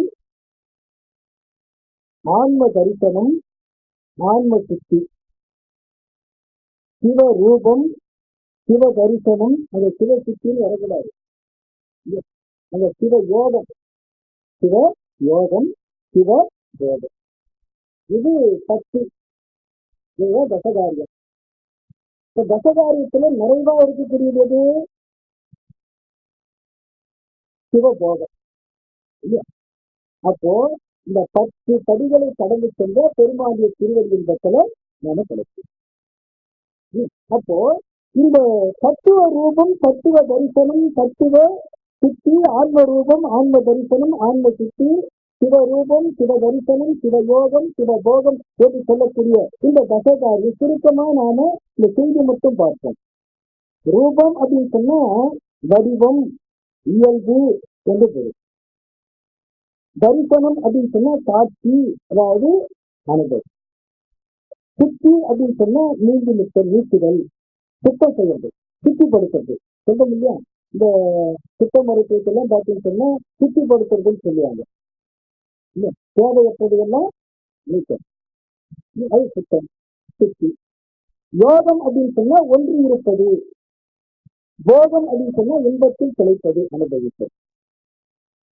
இப்போ இந்த உலகமாகிய இந்த பொருள்கள் இருக்க, உலகத்தில் இருக்கக்கூடிய எல்லா பொருள்களுமே தத்துவ கூட்டங்கள். இந்த உலக பொருள்கள் அனைத்தும் தத்துவங்களால் ஆனது, தத்துவ கூட்டங்கள் தான் என்ற உணர்வு எப்போது ஏற்படுகிறதோ அதுதான் தத்துவ ரூபம். இந்த உடம்பு நாமல்ல, இந்த உடம்பு ஒரு தத்துவம். இந்த உடம்புக்குள்ளாக இருக்கக்கூடிய தத்துவங்கள் என்ன என்பதை அறிகின்ற நிலை இருக்கிறது, அறிவு இருக்குது. அதுதான் தத்துவ தரிசனம். இது நாம் அல்ல என்று சொல்லி அதை விட்டு நீங்குவது இருக்குது, அதுதான் தத்துவ சுத்தி. தத்துவங்கள் எல்லாம் சடப்பொருள். இந்த சடப்பொருளுக்கு வேறான ஒரு அறிவு பொருள், அறிகின்ற அறிவுடைய பொருள், இந்த ஆன்மா என்று அறிகின்ற உணர்வு இருக்குது, அதுதான் ஆன்ம ரூபம். அறிவு பொருளாக இருந்தாலும் அறிகின்ற திறனுடைய பொருளாக இருந்தாலும் எல்லாம் வல்ல பெருமான் அறிவித்தால் மட்டுமே அறியக்கூடிய ஆற்றல் உடையவர்கள் நாம். ஆகவே நமக்கு மேலே இருந்து ஒரு பொருள் அறிவிக்கின்றது என்ற எண்ணம் வருகின்றது, அதைத்தான் ஆன்ம தரிசனம். அப்ப எல்லாம் வல்ல பொருள் அறிவித்தால் மட்டுமே அறிந்து கொள்ளக்கூடிய நாம் அவனுக்கு அடிமை என்று எண்ணி தன்னை அவனிடத்தில் இழந்து நிற்கின்ற நிலை இருக்கிறது, அதுதான் ஆன்ம சுத்தி. அடுத்தது இந்த ஆன்ம சுத்தி வருகின்ற போது பெருமான் குருவாக எழுந்தருளி பதிபசு பாசம் என்கிற முப்பொரு உண்மையை நடத்துகின்ற போது அந்த குரு உபதேசத்தை பெற்று பெருமானுடைய சிறப்பு இயல்பு, பொது இயல்புகளை நாம் அறிந்து கொள்ளுகின்றது, அதுதான் சிவ ரூபம். அப்படி அறிந்து கொண்ட பிறகு எல்லா பொருள்களிலுமே சிவத்தை காணுகின்ற அந்த தத்துவம் இருக்கின்றது, அதுதான் சிவ தரிசனம். இந்த தாயுமானவ சாமிகள் மலரை பறிக்கலாம் சொல்லி பூவை பறிக்கிறதுக்காக அந்த செடி கிட்ட கையை கொண்டு போறார். உடனே என்ன பண்ண இருக்கிறார், பார்க்கின்ற மலரெல்லாம் நீயே இருக்கிறார். மதுரையிலிருந்து நம்முடைய ஞான சம்பந்தம் பிறந்தது திருப்பூவனத்தை வழிபாடு செய்வதற்காக வருகின்றார். வருகின்ற போது அந்த ஆற்றை கடந்து ஆற்றினுடைய இந்த கரையில பெருமான் இருக்கின்றார். அந்த கரையில வந்து நிற்கிறார். ஞான சம்பந்தருக்கு அந்த மணல் புகழ் ஒவ்வொன்றும் சிவமாக சார்ந்தது. ஆகவே அதை காலால் மிதித்து தாண்டி செல்வது எப்படி என்று எண்ணி அந்த கரையிலிருந்தே பாடி பரவி செல்லுகின்றார். இப்படி பார்க்கின்ற பொருள் அனைத்தையும் சிவமாகவே காணுகின்ற காட்சி இருக்கிறது, அது சிவ தரிசனம். குருதேவர் வாக்கியம் என்ற ஒரு நூல், அது நம்முடைய ராமகிருஷ்ண பரமஹம்சர் அருளியது. அவர் வேதாந்தித்தான், இருந்தாலும் அந்த கருத்து நம்முடைய இந்த சித்தாந்தத்துக்கு பொருத்தமாக இருக்கிறது என்கிற வகையில அதை நாம் இந்த இடத்துல சிந்திக்கலாம் என்று எண்ணுகின்றேன். ஒரு சாமியார் அவர் என்ன பண்றாருன்னு சொன்னா, சித்தி கொடுத்தது, அந்த சித்தியை கொண்டு வந்து ஒரு கோயில் மண்டபத்தில் உட்கார்ந்து அதை உண்பதற்காக அந்த திருவோட்டிலே கையை வைத்து அந்த உணவை ஒன்று சேர்க்கின்ற போது ஒரு நாய் வந்து எதிரே உட்கார்கிறது. இந்த நாய் வந்து உட்கார்ந்த உடனே அந்த அமுதை, அந்த சாதத்தை கலந்து அந்த நாய்க்கு ஒரு ரூபாய் ஊட்டுகிறார். அந்த நாய்க்கு ஒரு ரூபாய் ஊட்டிவிட்டு தான் ஒரு ரூபாய் சாப்பிடுறார். இப்படி இருவரும் மாறி மாறி உண்பதை பார்த்துட்டு சுற்றி இருந்த சிறு பிள்ளைகள் எல்லாம் கைகொட்டி சிரித்தார்கள். இப்படி சிரிக்கின்ற அந்த பிள்ளைகளை ஏறிட்டு பார்த்து இந்த சாமியார் சொன்னாராம், பிரம்மத்துக்கு பிரம்மமே ஊட்டுவதை கண்டு பிரம்மமே சிரிப்பது ஏன் அப்படின்னு கேட்டார். பிரம்மத்துக்கு பிரம்மம் ஊட்டுவதை கண்டு பிரம்மமே சிரிப்பது ஏன்? பிரம்மம் என்பது சிவம், கடவுள். அப்போ அந்த ஞானி உணவையும் சிவமாக பார்க்கின்றார், நாயையும் சிவமாக பார்க்கின்றார், தன்னையும் சிவமாக பார்க்கின்றார், சுற்றி நிற்கக்கூடிய சிறுவர்களையும் கைகொட்டி சிரிக்கின்ற பிள்ளைகளையும் சிவமாக. இதுதான் சிவகை. இப்படி இந்த நிலையில் இருக்கின்ற ஆன்மா உள்ளும் புறமும் சிவத்தையே எண்ணி சிவத்தோடு அந்த அருளிலேயே ஒன்றி இருக்கும். அப்படி ஒன்றி இருப்பதுதான் சிவயோகம். அந்த சிவயோகத்துடைய முதிர்ந்த நிலைத்தான் எது? சிவபோகம். பெருமாதிய திருவடியின் பற்றி கிடைக்கும். அந்த சிவபோக அனுபவத்தை இந்த உலகில் இருக்கக்கூடிய உயிர்கள் எல்லாம் உணர்ந்து கொள்ள வேண்டும் என்பதற்காக வெளிவந்த தன்மையோடு இறைவனுடைய ஆணைப்படி நமக்காக அருள் செய்திருக்கக்கூடியவர் நம்முடைய குருநாதர். ஏன்னா ஒரு தொடர் சொல்வது உண்டு, கண்டாரும் உண்டதில்லை. அப்ப அது அனுபவத்திற்கு மட்டும் உரியதே தவிர அது பகிர்ந்து கொள்வதற்குரியவில்லை என்று சொல்லுகின்ற மரபு இருக்கின்றது. அப்படி இருக்கும்போது இந்த சிவபோக சாரமாக எப்படி அறிவு செய்ய முடியும் என்று சொன்னால், இறைவனுடைய ஆணைப்படி மானை காட்டி மானை பிடிப்பது போல நமக்காக வெளிவந்த தன்மையோடு அந்த சிவபோக சாரத்தை நமக்கு அறிவு செய்திருக்கின்றார். இந்த சிவபோக சாரத்திலே 139 வெண்பாக்கள் உண்டு.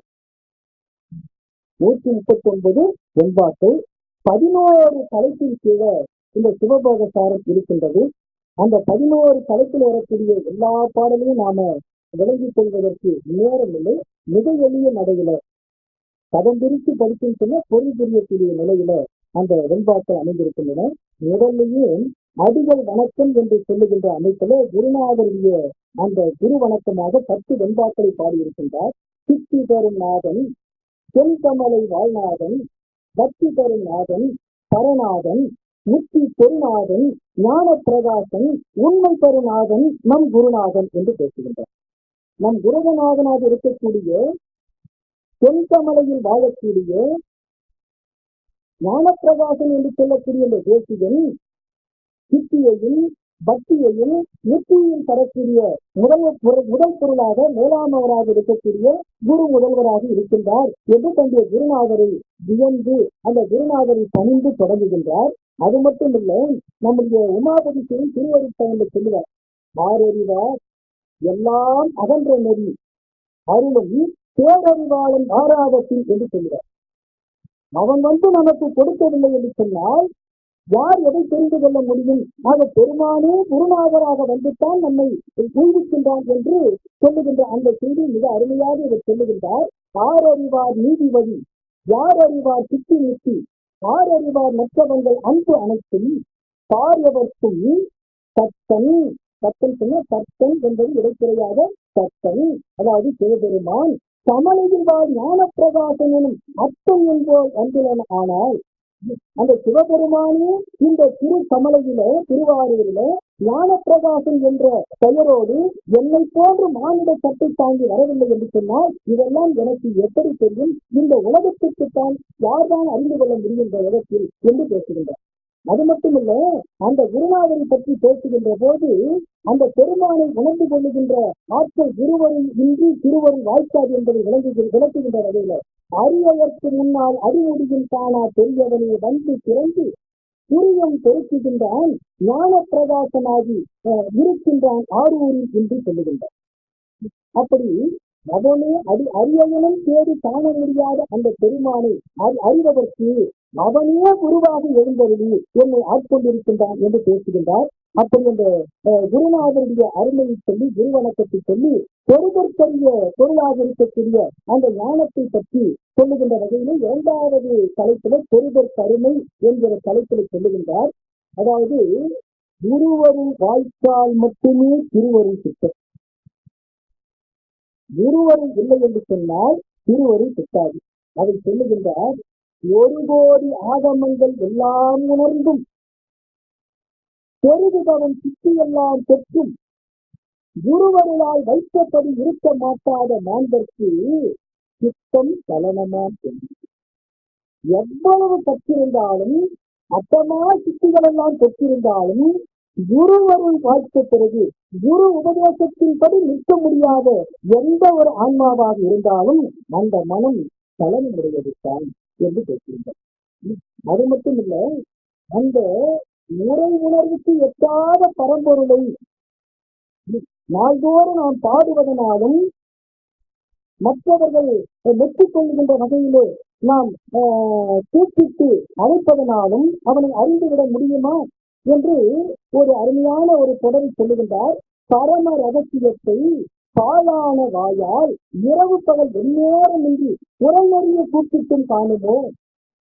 இரவும் பகலும் தொடர்ந்து அவனுடைய பெயரை சொல்லி எவ்வளவு தான் குரல் நெறியும்படியாக தொண்டை கட்டும்படியாக எவ்வளவு தான் கட்டி கட்டி அழைத்தாலும் அவனை காண முடியுமோ கோவை மடமெஞ்சமே. தன்னுடைய நெஞ்சத்துக்கு சொல்லுகின்ற கோவை மடமெஞ்சமே. அவன் யார் தெரியுமா? மால் பூப்புக்கும் காணா பொருள். திருமால் இந்த பூமியை பிளந்து கூட காண முடியாத பொருளாயிற்று, அவனை கூப்பிட்டு காண முடியுமா என்று கேட்கின்றார். அப்போ குருவரு உபதேசத்தின்படி நின்று அந்த திருவருளை பெற முடியுமே தவிர வேறு எந்த வகையிலும் பெற முடியாது என்ற செய்தி சொல்லி அந்த குருவருளால் அறிகின்ற பகுதி என்பதை அறியும் பகுதி என்கிற செய்தியை சொல்லுகின்றார். ரொம்ப அருமையான செய்தி. அதாவது தத்துவ கூட்டங்களாக இருக்கக்கூடியது இந்த உலகம். இந்த உலகத்துல நம்முடைய சைவ சித்தாந்த அடிப்படையில செம்பொருள் புனித அடிப்படையில பொருள்கள் 3: பதி, பசு, அந்த முப்பொருளை தவிர வேறு ஒன்று இல்லை. அந்த முப்பொருள்ல மாயாகாரியமாக வந்திருக்கக்கூடியதான் இந்த தன்மை கரண புவன போகம். இந்த மாயை காரியப்படுத்துகின்ற போது 3 நிலையில காரியப்படுத்துகின்றான் என்று பேசுகின்றோம். சுத்தமாயா புவனம், அசுத்தமாயா புவனம், பிரகிருதி மாயா புவனம். அந்த பிரகிருதி இந்த 3 புவனங்களாக காரியப்படுத்துகின்ற அந்த தத்துவ கூட்டங்களோடு பொருந்தி இருக்கக்கூடியதான் இந்த ஆன்மா. அந்த தத்துவ கூட்டங்களை விட்டு நீங்குகின்ற நிலையில இந்த ஆன்மா சேரக்கூடிய பொருள்தான் இறைவன், அடையக்கூடிய பொருள்தான் இறைவன். இந்த செய்தி மிக அற்புதமாக சொல்லுகின்றார். உருவை, அருவை, ஒளியை, வெளியை, இருளை சிவமென்று இராது, மருளை திரிந்து அறிவில் கண்டு அதனை திண்ணமர எங்கும் தெரிந்த பொருள் தானே சிவம். உருவை பிரகிருதி மாயா புவனத்தை, அருவை அசுத்த மாயா புவனத்தை, ஒளியை சுத்தமாயா புவனத்தை, இதெல்லாம் விளக்கம் சொல்வதற்கு நேரம் இல்லை, அதை தொகுத்து செய்தி மட்டும் சொல்றோம். வெளியை இதனோடு பொருந்திருக்கக்கூடிய இந்த உயிரை, இருளை என்று சொன்ன ஆணவ மலம், அந்த ஆணவ மலத்தை சிவம் என்று இராது. இப்ப எது சிவம் அப்படின்னு சொன்னா, மருளை திரிந்து மயக்க உணர்வை தருகின்ற இந்த மலங்களை விட்டு திரிந்து அறிவில் கண்டு, அறிவால் சிவத்தை ஞான கண்ணினில் சிந்தை நாடி, அப்படி அறிவால் சிந்தித்து அந்த கண்ட பொருளை சின்னமர அதை விட்டு தெரியாது எங்கும் தெரிந்த பொருள் தானே சிவம். அப்படி எல்லா இடத்திலும் நீக்கமர நிறைந்திருக்கக்கூடிய அந்த பொருள் தான் சிவம் என்று சொல்லி அந்த செய்தியை சொல்லுகின்றார். அதற்கு அடுத்ததாக இந்த தத்துவ கூட்டங்கள் என்று சொல்லுகின்றோமே, இந்த தத்துவங்கள் எல்லாம் என்ன? பொதுவா சித்தாந்த உலகத்துல ஒரு தொடர் உண்டு, தத்துவ விளக்கம் தலையை சுட்டுவாங்க. தத்துவ விளக்கம் தலையை சுட்டுவாங்க. இது ஒரு தொடர் உண்டு. என்ன, தத்துவத்தை விளங்கிக் கொள்வதுங்கிறது அவ்வளவு எளிதானது இல்லை. ஆனா விளங்கிக் கொண்டா ரொம்ப எளிமையா இருக்கும். அதை நம்முடைய குருஞான சம்பவம் ரொம்ப அழகா சொல்றார். தத்துவங்கள் எண்ணி தலையடித்துக் கொள்ளாது, தத்துவங்கள் எண்ணி தலையடித்துக் கொள்ளாது, தத்துவங்கள் ஏதெனின் சாற்றத்தியல், தத்துவங்கள் ஏதெனின் சாற்ற, தத்துவம் இது என்ன அது என்னன்னு சொல்லி ரொம்ப தலையை போட்டு திட்டிக்காத. தத்துவம்னா என்னன்னு சொல்ற கேளு. மெத்தும் சுக ஆரம்பமாம் சிவத்தில் தோயாத மாயா விகாரங்கள் தத்துவமாம் என்று சொல்றார். அதாவது பேரின்ப வெள்ளமாக இருக்கக்கூடிய பெருமாண்டிய திருவடி இன்பத்தில் இந்த ஆன்மா தோயும்படியான நிலையை அடைய ஒட்டாமல் அந்த ஆன்மாவை என்ன பண்ணுகிறது? விகாரப்படுத்தி அதை தடை செய்யக்கூடிய பொருள்களே தத்துவங்கள் என்று சொல்லுகிறார். அப்போ இந்த உலகம், இந்த உடம்பு, இது என்னாக மாயாகாரியத்தால் வந்த தத்துவ கூட்டங்கள். இந்த தத்துவ கூட்டங்கள் ஆணவ மலத்தை சார்ந்து இந்த ஆன்மா இதை பயன்படுத்துகின்ற வரைக்கும் இந்த உலகத்துல சகல நிலையில இந்த ஆன்மாவுடைய அறிவு கீழ்நோக்கியே போய்கொண்டிருக்கிறது. இதற்கு காரணம் என்ன? ஆணவ மலத்தினுடைய அந்த உறவு. ஆணவத்தோடு தொடர்பு கொண்டிருக்கின்ற வரைக்கும் அதனுடைய கீழ்நோக்கி செலுத்துகின்ற ஆற்றலின் விளைவாக இந்த ஆன்மாவுடைய அறிவு கீழ்நோக்கியே செல்லுங்க. அந்த விகாரத்தன்மையை பெறுகின்ற வரைக்கும் பெருமானை பற்ற முடியாது. ஆகவே அந்த செய்தி சொல்லுகின்றார், தத்துவங்கள் எண்ணி தலையடித்துக் கொள்ளாது, தத்துவங்கள் ஏதென்னின் சாற்ற கேள், மெத்தும் சுதாரம்பமாம் சிவத்தில் தோயாத மாயா விகாரங்கள் தத்துவமா என்று சொல்லுகின்றார். சொல்லிட்டு இந்த தத்துவ கூட்டத்திலிருந்து விளங்க வேண்டும், மலங்களை எல்லாம் நீக்கிக் கொள்ள வேண்டும். அதற்கு குரு உபதேசம் துணையாக சாதனமாக இருக்கின்றது. அந்த குரு உபதேசம் என்றால் என்ன? அந்த உபதேச விளக்கத்தை பற்றி 4வது தலைப்பிலே உபதேச விளக்கம் என்ற தலைப்பிலே சொல்லுகின்றார். அதாவது பரவிமனம் போகா பரத்து அடைய நாளும் இரவு பகலற்ற இடத்து திறமாக நில் என்றான், தண்டையெல்லாம் நேதிபணி மும்மலமும் கொள் என்றான் ஞானகுரு என்று சொல்றார். அதாவது இரவு பகல் அற்ற இடத்திலே கேவல நிலை சகல நிலை ஆகிய இந்த 2 நிலைகளில் இருந்து நீங்கி இந்த ஆன்மாவானது பரத்தை அடையக்கூடிய அந்த நிலையில் உபதேசத்தை பெற்றவுடனே அந்த குரு உபதேசத்தையே பற்றுக்கோடாக கொண்டு திறமாக நில் என்றான் என்று பேசுகிறார். அந்த உபதேசத்தையே பற்றுக்கோடாக கொண்டு இரு என்று ஞானகுரு சொன்னான் என்று சொல்லுகின்றார். அதற்கு அடுத்ததாக இன்னும் நிறைய செய்திகள் இருக்கு. இதெல்லாம் நமக்கு நேரம் கருதி மிக சுருக்கமாக போவோம். அதாவது சித்தாத ஈசன் உனை சித்தி அருள் புரிந்த நித்தா அனுபூதி நிலையே முத்தா திருவண்ணி சேர்ந்து மாற்றி ஏறிய பொன்போல் வரும் இன்ப பூரணமாம் அவை என்று சொல்லுகிறார். இறைவன் எப்படிப்பட்டவன் என்று சொல்றான். சித்தனை சித்தி அருள் புரிந்த நித்தா அனுபூதி நிலையிலே, அதாவது இறைவனுடைய அருளை பெறுகின்ற அந்த அனுபூதி நிலை உனக்கு வாய்த்திருக்கிறது. அந்த அனுபூதி நிலையிலேயே உன்னை இருத்திக் கொள்ள வேண்டும். அப்படி இருத்திக் கொள்வது எப்படி என்று சொன்னால், திரு வன்னி சேர்ந்த மாற்றி அறிய பொன் போல, வன்னினா நெருப்பு, அந்த நெருப்பிலை வைத்த தங்கமானது அந்த நெருப்பிலேயே இருக்கிற வரைக்கும் அதனுடைய அந்த மாற்று குறையாமல் இருந்து கொண்டே இருக்கும். மாற்றி அந்த நெருப்போடையே இருக்கணுங்கிற எடுத்துட்டா என்ன ஆகும் அப்படின்னு சொன்னா மாற்று குறைஞ்சிடுமான்னு சொன்னா மாற்று குறையாது. ஆனா அந்த அழுத்தி ஏறி ஒளி மங்குகின்ற தன்மை கூட வரக்கூடாது என்பதனால அந்த நெருப்போடையே சேர்ந்து இருக்க வேண்டும். அதுபோல அந்த திருவரை வயப்பட்டே இருக்க வேண்டும் என்று சொல்லுகின்றார். அப்படி இருந்தால் வரும் இன்பம் பூரணமாகும் என்று சொல்றார். அந்த இன்பம் இருக்குது, அது புதிதாக வந்து கொண்டிருக்கும் என்று சொல்லுகின்றார். நம்முடைய ஞான மணிவாசக திறந்தை ரொம்ப அழகா ஒரு பாட்டு சொல்வார். பால் நினைந்து ஊட்டும் தாயினும் சால பறிந்து பாதியேனுடைய ஊனினை உருக்கி உள்ளொளி பெருக்கி உலப்பிலா ஆனந்தமாக தேனினை சொரிந்து புறம்புறம் திரிந்த செல்வதே என்று பேசுவார். ரொம்ப அருமையா சொல்றார். அதாவது தாயினும் காலப்பறிந்து உலப்பிலா ஆனந்தமாக தேனினை சொரிந்து கொடுத்துட்டான். தேனினை சொரிந்து ஆயிட்டது.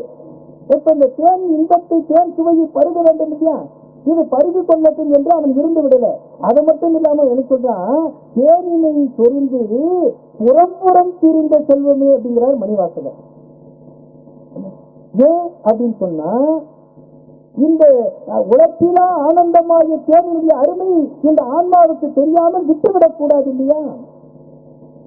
அதனால அந்த ஆன்மா அந்த அனுபவத்தை அந்த இன்பத்தை அனுபவிக்க வேண்டுமாய் அந்த பெருமான் கூடவே இருக்கிறானா. புறம்புறம் திரிந்த செல்வமே. நம்முடைய குன்றக்குடி அடிகளார் ரொம்ப அழகா ஒரு விளக்கத்தை சொல்வார். இருக்கு என்ன சொல்லுவாருன்னா, அதாவது குழந்தை நம்ம வீட்டில் இருக்கக்கூடிய ஒரு பொற்கிண்ணத்தை பார்க்குது. அந்த பொற்கிண்ணத்தை விளையாடுறதுக்காக கேட்குது. சின்ன குழந்தை, நாம எதுக்கோ அந்த கிண்ணத்தை எடுத்து சுத்தப்படுத்தி வைக்கிறதுக்காக எடுத்தோம்னா குழந்தை பார்த்தோன்னு விளையாடுறது கேட்குது. இப்ப பொற்கிண்ணத்தை விளையாடுறதுக்கு குழந்தைகிட்ட கொடுக்க முடியுமா? குழந்தைக்கு அதனுடைய அருமை தெரியுமா? தெரியாது. இப்ப இதை கொடுக்க மாட்டேன்னு எடுத்து உள்ள வச்சு அந்த குழந்தைய கீழே விழுந்து அடம் பிடிச்சு புரண்டு அழுது கேட்டுக்கிட்டு போயிடுச்சு குழந்தைக்கு. உடனே இந்த தாய் என்ன நினைக்கிறா, குழந்தைய விடவா சொன்னோம் அப்படின்னு சொல்லி அந்த குழந்தை பாசத்துல பீரோவில் வச்சு அந்த பொற்கிண்ணத்தை எடுத்து என்ன பண்றா, குழந்தைகிட்ட கொடுத்துட்டா. இப்ப இந்த குழந்தை சின்னத்தை வாங்கணும் அழுகி நிறுத்திடுச்சு. அதை வச்சு விளையாடிட்டு இருக்குது. இந்த தாய் இப்படி அப்படி அகழ்வாளா? குழந்தை மீது இருக்கக்கூடிய அன்பாலத்தான் சின்னத்தை எடுத்து கொடுத்துட்டா. இப்ப குழந்தை கிண்ணத்தை வச்சு விளையாடிக்கிட்டு இருக்குது. இந்த தாய் எந்த வேலை செஞ்சாலும் கண்ணு எங்க இருக்குது? கிண்ணத்து மேல இருக்குது, குழந்தை மேல இல்ல, கிண்ணத்து மேல இருக்குது. ஏன் அப்படின்னு சொன்னா இந்த பொன் கிண்ணத்தினுடைய அருமை இன்றைக்கு விற்கக்கூடிய விலையில இதனுடைய அருமை அந்த குழந்தைக்கு தெரியாது. எங்கேயாவது போட்டுடுச்சுன்னா என்ன பண்றது? அந்த மாதிரி அந்த தாய் அதையே கண்காணித்துக் கொண்டிருப்பது போல அருமையால் இந்த சிவானந்தத்தை கொடுத்த பிறகும் இதை தவற விட்டுவிடக் கூடாது இந்த ஆன்மா என்று கூடவே இருக்கிறான யாரு தெரியுமா? புறம்புறம் திரிந்த செல்வமே அப்படின்னு சொல்லி பேசுறேன். அந்த செய்தி சொல்றாரு, அந்த நெருப்பை சேர்ந்த அந்த தங்கமானது எப்படி தொடர்ந்து விழுந்து கொண்டே இருக்குமோ, மாற்று குறையாமல் இருக்குமோ, அதுபோல அந்த உபதேசம் பெற்ற பிறகு அந்த குரு உபதேசத்தின்படியே நீக்கமர நிறைந்து நிற்க வேண்டும் என்று நம்முடைய குருஞான சம்பந்தர் பேசுகின்றார். அதற்கு அடுத்ததாக இந்த ஏகான்மவாத கொள்கையை பற்றி ஒரு அருமையான ஒரு கருத்து சொல்றார். நானே கடவுள், இந்த பசுஞானத்தால வருகின்ற அனுபவத்தை பற்றி பேசுகின்ற போது அதை சொல்றாரு, நெருப்பென்றால் வாய் சுடுமோ, நெய் பால் தேன் சட்டி கருப்பென்றால் சித்தியா காணி, விருப்பமுடன் நீ பிரம்மம் என்றால் நீ பிரம்மமாயினையோ, நீ பிரம்மம் தற்புருவாள் என்று பேசுகிறார். நெருப்பென்றால் வாய் சுடுமோ, நெய் பால் தேன் சட்டி என்று சொன்னால் இனித்து விடுமா? வாயில சொன்னா நெருப்புன்னு சொன்ன சுட்டுடுமா? இது நெய் பால் தேனு கட்டி கரும்பு என்றெல்லாம் சொல்லிட்டு இருந்தா இனிக்குமா? அது மாதிரி நீ பிரம்மம் என்று சொன்னால் நீ பிரம்மம் ஆகினையோன்னு கேட்கிறார். நான் கடவுள் என்று சொன்னா நீ கடவுள் ஆகிட முடியுமா? சொல்லிட்டு அடுத்து சொல்றாரு, நீ சிவபான் தன்மையை பெற வேண்டும் என்று சொன்னால் எப்படி நிற்கணும்? சர்க்குருவாள் என்று பேசுகிறார். அப்ப குரு உபதேசத்தின்படி நின்றால்தான் அந்த சிவத்தில் திளைக்க முடியும் என்று பேசுகின்றார். அப்படிப்பட்ட அந்த உபதேசத்தின் வாயிலாக பெறுகின்ற அனுபூதி நிலையை பற்றி பேசுகின்றார். அதாவது இந்த சிவ அனுபூதி ரொம்ப அருமையான செய்தி. இதுல ஏறக்குறைய 13 வெண்பாக்கள் இதுல இருக்கின்றது. 13 வெண்பாவை நாம சிந்திக்கிறதுக்கு நேரம் இல்லை. ஒரே ஒரு வெண்பாவை மட்டும் பார்ப்போம். வாக்கு மனம் காயத்தால் வந்த பொருள் அத்தனையும் வாக்கு மன காயமுடன் மாயுமே, வாக்கு மன காயம் உடன் இழந்து தான் ஞாதிரு ஞான நேயம் இழந்த நிலை என்று சொல்லுவோம். ரொம்ப அருமையான ஒரு மூன்றாயத்தன்மை தோன்றாத நிலை என்று நம்முடைய சித்தாந்த சாத்திரங்களிலே சொல்லப்படுகின்ற செய்தி பேசுகின்றார். காண்பான் காட்சி காணப்படுகின்ற பொருள், காண்பவன் காட்சி காணப்படுகின்ற பொருள், இந்த மூன்றும் முனைப்போடு தோன்றாத நிலை, அதுதான் ஞாதிரு ஞானம் நேயம் இழந்த நிலை என்று சொல்றார். அப்படி இருந்தால் ஒழிய பெருமானிய திருவடியில் திளைத்திருக்க முடியாது. அப்போ இந்த மூன்றாயத்தன்மை தோன்றாத நிலைத்தான் திருவடி இன்பம் என்பதை மிக அற்புதமாக சொல்லுகின்றார். இந்த உண்மை ஞானம் கைவரப்பெற்ற அந்த ஞானிகள் இந்த மூன்றாயத்தன்மை தோன்றாத நிலையில இருக்கின்ற போது இந்த வாக்கு மனம் காயும் என்கிற இந்த 3 நாள் வந்த அந்த வினை பயன் இருக்கிறது. அந்த வினை பயன் இந்த 3 நாள் வந்த உடம்போடு கழியுமே தவிர உயிரை தாக்காது. அதனால்தான் சிவஞானிகளுக்கு உடம்புல ஏதாவது அந்த ஊழ்வினை காரணமாக பிராரத்தின் காரணமாக உடம்புக்கு ஊர் இருக்குமே தவிர உயிர் ஒன்றும் அதை அனுபவியாது. எடுத்துக்காட்டுக்கு சொல்லணும்னு சொன்னா, நம்முடைய திருவண்ணாமலையில் இருந்த ரமணருக்கு வந்த ராஜபிளவு, நம்முடைய ராமகிருஷ்ண பரமஹம்சருக்கு வந்த அந்த புற்று நோய், இப்படி பல சான்றுகளை சொல்லலாம். இது அவர்களெல்லாம் வேதாந்திகளாக இருந்தவர்களுக்கு அந்த நிலை. ஜீவன் முத்தர்களாக இருக்கின்ற போது அந்த ஜீவன் முத்தர்களுக்கு இன்னும் ஒருபடி மேல போய் சொல்லணும். அப்படிப்பட்ட நிலையில ஒண்ணுல பூண்டி மகான் என்று சொல்லுகின்றோம் இல்லையா, இந்த கலசப்பாக்கம் பக்கத்துல அதுக்கு ஆட்சிச்சாமன் சொல்லி எங்கிருந்து வந்ததுன்னு தெரியாது. பெரு வெள்ளத்துல அதை ஆற்றுல உருட்டிக்கிட்டே வந்தது.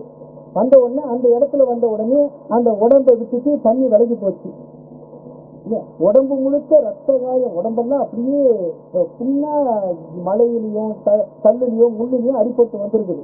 இந்த ஊர் மக்கள் எல்லாம் பார்த்து தண்ணி விலகி அந்த ஒரு உடம்பு மட்டும் இருக்குன்னு சொல்லி அப்படியே தூக்கி வந்து திண்ணையில உட்கார வச்சாங்க. கடைசி அந்த திண்ணையில தான் இருந்தது அந்த சாமி. அந்த பூண்டி இருந்தா பூண்டி மகான்னு சொல்லி பெயர் உண்டு. அப்போ அந்த உடம்பு அவ்வளவு பின்னாலையும் அவ்வளவு வலியாலையும் துடிக்குது. அந்த உயிருக்கு அந்த அனுபவம் இருந்ததுன்னா இல்லை. அதுதான் ஜீவன் முக்தக்கூடிய நிலை. அதுக்கு அடுத்தது உபாய நிலை. இந்த உபாய நிலையில உடம்பை சார்ந்து இருக்கின்ற வரைக்கும் உயிர் அனுபவிக்கும். உயிர் உடம்பை சார்ந்து இருக்கிற வரைக்கும் இது என்னுடைய உடம்பு, இது என்னுடைய சொத்து அப்படின்னு சொல்லி அந்த சார்பு இருக்கிற வரைக்கும் அந்த அந்த துன்பத்தை என்ன பண்ணும், உயிர் அனுபவிக்கும். கையில முள்ளு குத்திடுச்சு, துடிச்சு போறோம் இல்ல, துடிச்சு போறோம் இல்லையா? ஆனா ஜீவன் முக்தர்களுக்கு என்ன உடம்புல என்ன விதமான துன்பம் ஏற்பட்டாலும் அவங்க துடிக்கிறது இல்லையா? அந்த அந்த அனுபவம் உயிருக்கு வராது. ஆகவே இந்த உலகத்தை உடம்பை துறந்து நிற்கின்ற நிலையில உயிர் அப்ப என்ன ஆகும்? உயிர் இன்பத்தில் பர இன்பத்தில் தெளித்திருக்கும், அதாவது சிவ இன்பத்தில் தெளித்திருக்கும். அதாவது பரதேசின்னு ஒரு வார்த்தை சொல்றோம் இல்லையா? அது என்ன பரதேசி அப்படின்னு சொன்னா, பரதேசம் என்பது சிவபெருமான் இருக்கக்கூடிய இடம் பரம். அந்த பரதேசத்துக்கு உரியவர்கள் பரதேசி. அவங்க இந்த உலகத்துல இந்த உடம்போடு இருந்தாலும் அந்த ஆன்மா எந்த இன்பத்துல கிடைச்சிட்டு இருக்குது? சிவ இன்பத்துல கிடைக்கும். அதனால அவங்களுக்கு நாம எல்லாம் யுகதேசிகள், அவங்க எல்லாம் பரதேசிகள். ஆகவே அப்படி அந்த நிலையில் இருக்கின்ற போது உயிர் ஒரு துன்பத்தையும் அனுபவிக்காது என்று சொல்லி இந்த அடுத்த உபாய நிலை என்கிற செய்தி அதை சொல்றாரு. ரொம்ப அருமையான செய்தி. புசிப்போம் சிவபோகம் பூரணமாய் என்றும் வசிப்போம், இந்த உலகில் வசியோம் முதிக்கின்றி வாழ்வோம் சிவத்தை உணர் மாதவர் பொன்னடிக்கு தாமா தாழ்வோம் எமக்கு ஆற்றறி என்று சொல்றார். சிவபோகத்துல கிடைக்கக்கூடியவர்கள் எல்லாம் எப்படி நாமார்க்கும் குடியல்லோம் நமனை வென்றோம் என்று நம்முடைய அப்பர் பெருமான் பாடினாரே, அதுபோன்று ஏமாப்போம் பிணி அறியோம் பணிவோம் அல்லோம் இன்பமே என்னாலும் துன்பம் இல்லை என்ற நிலையில் இருக்கக்கூடியவர்கள் தான் அந்த திருவடி சேர்த்துக்குரிய அந்த அனுபவ நிலை என்று சொல்லுகின்றார்.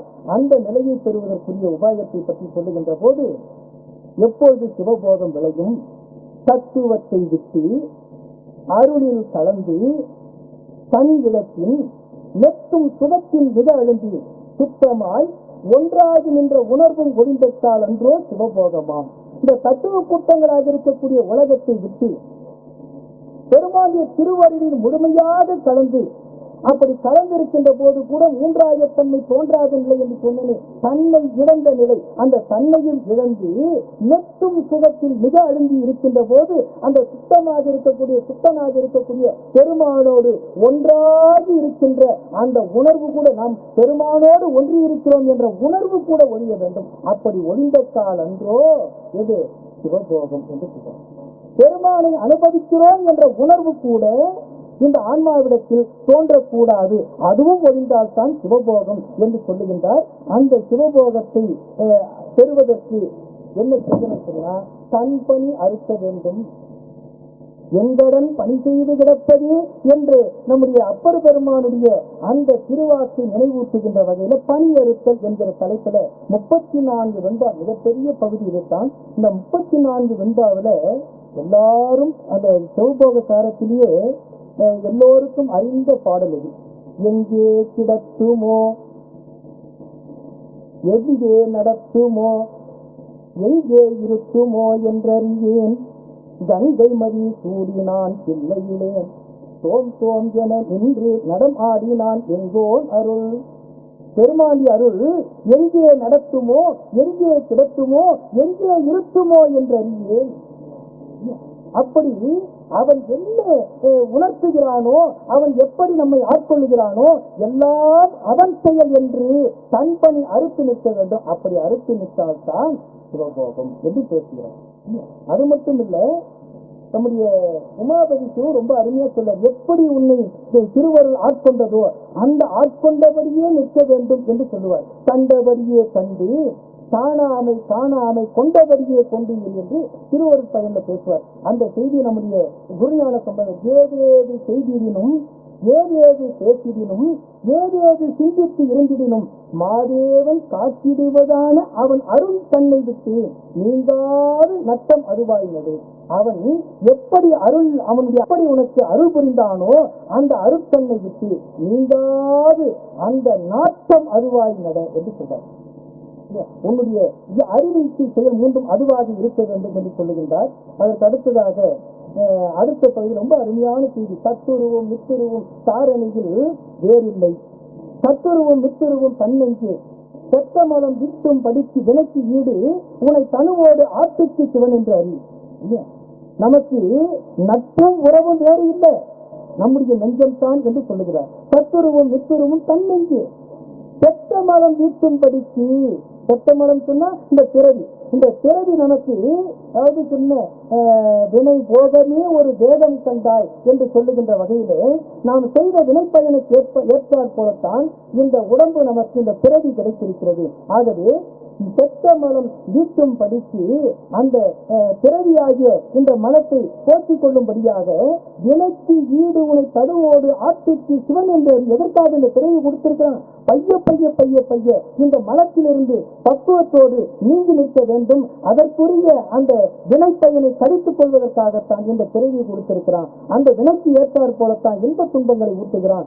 நம்முடைய வினைப்பயனால்தான் இன்ப துன்பங்கள் வருகின்றன என்று சொல்லி அதை அனுபவித்து கடிப்பதற்கு முற்படாமல் மீண்டும் ஒரு வினையை நாம் செய்ய முற்பட்டு விட்டோம் என்று சொன்னால் இந்த பிறவி கடலிலேயே தான் ஆழ்ந்து போக வேண்டும். ஆகவே இந்த இன்ப துன்பங்கள் எதுவானாலும் நாம் செய்த வினைப்பயன் என்று சொல்லி அதை கழிக்க வேண்டும். இந்த ஆன்மா திருந்துவதற்காகத்தான் துன்பத்தை ஊட்டுகிறானே தவிர வருந்த வேண்டும் என்பதற்காக இறைவன் ஒருபோதும் ஊட்டவில்லை என்பதை நாம் உணர்ந்து கொள்ள வேண்டும் என்று சொல்லுகின்றார். அதற்கு அடுத்ததாக சும்மா வருமோ தனு, ரொம்ப அற்புதமான பாட்டு இந்த சிவபாவிச்சாரத்துல.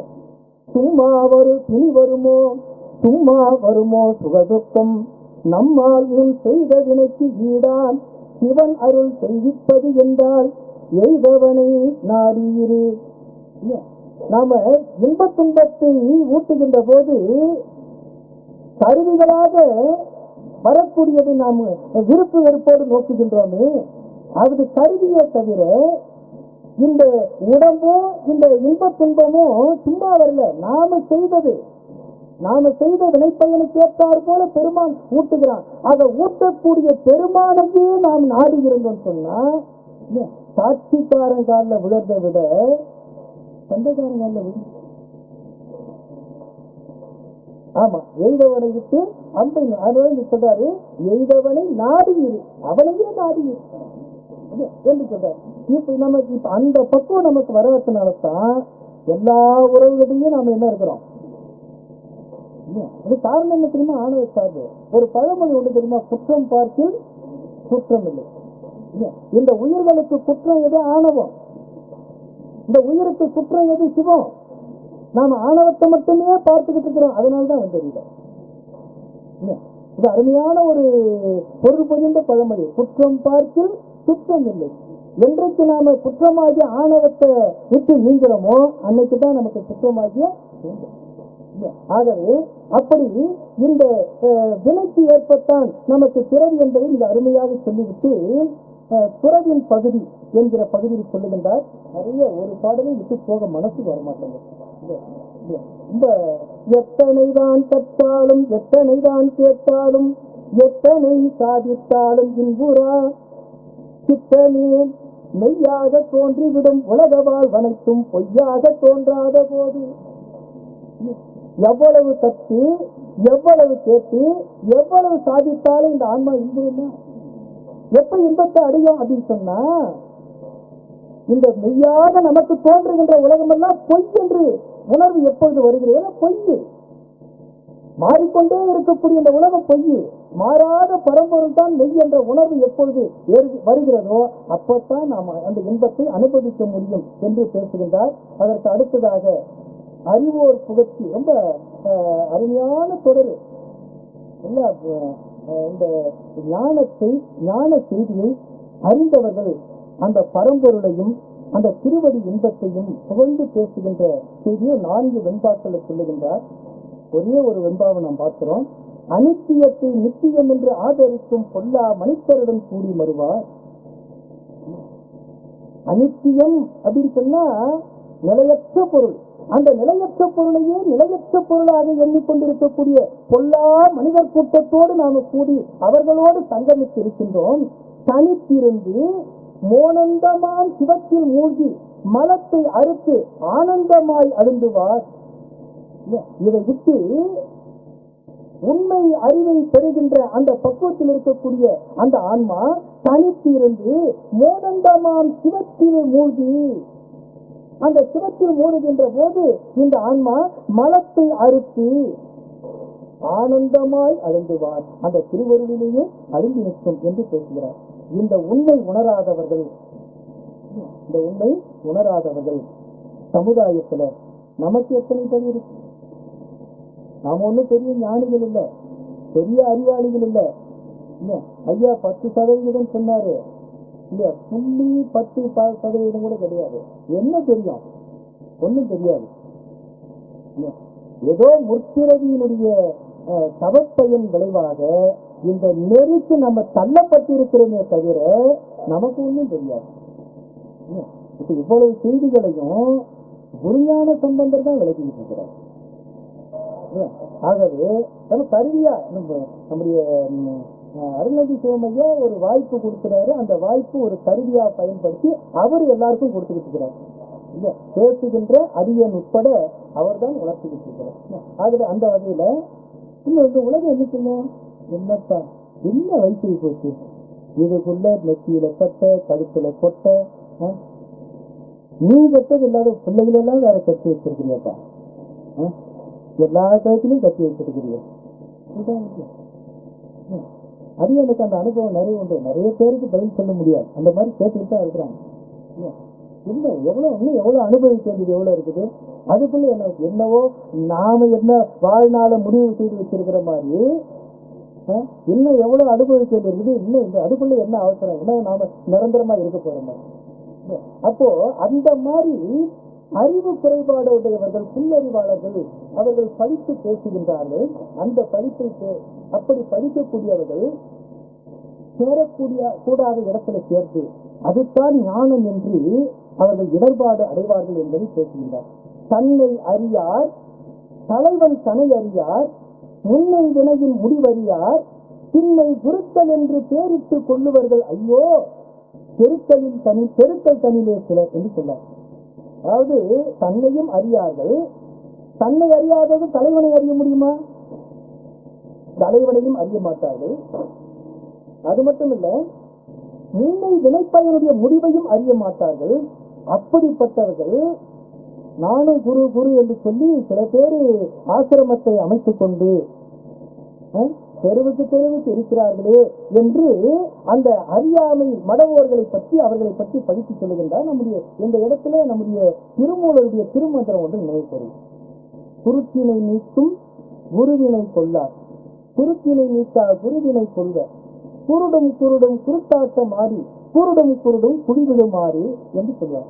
இதுக்கு நம்ம விரிவா பொருள் கொள்ள வேண்டிய அவசியம் இல்லை. அப்படி அதுவும் ஒரு குருடு, இதுவும் ஒரு குருடு.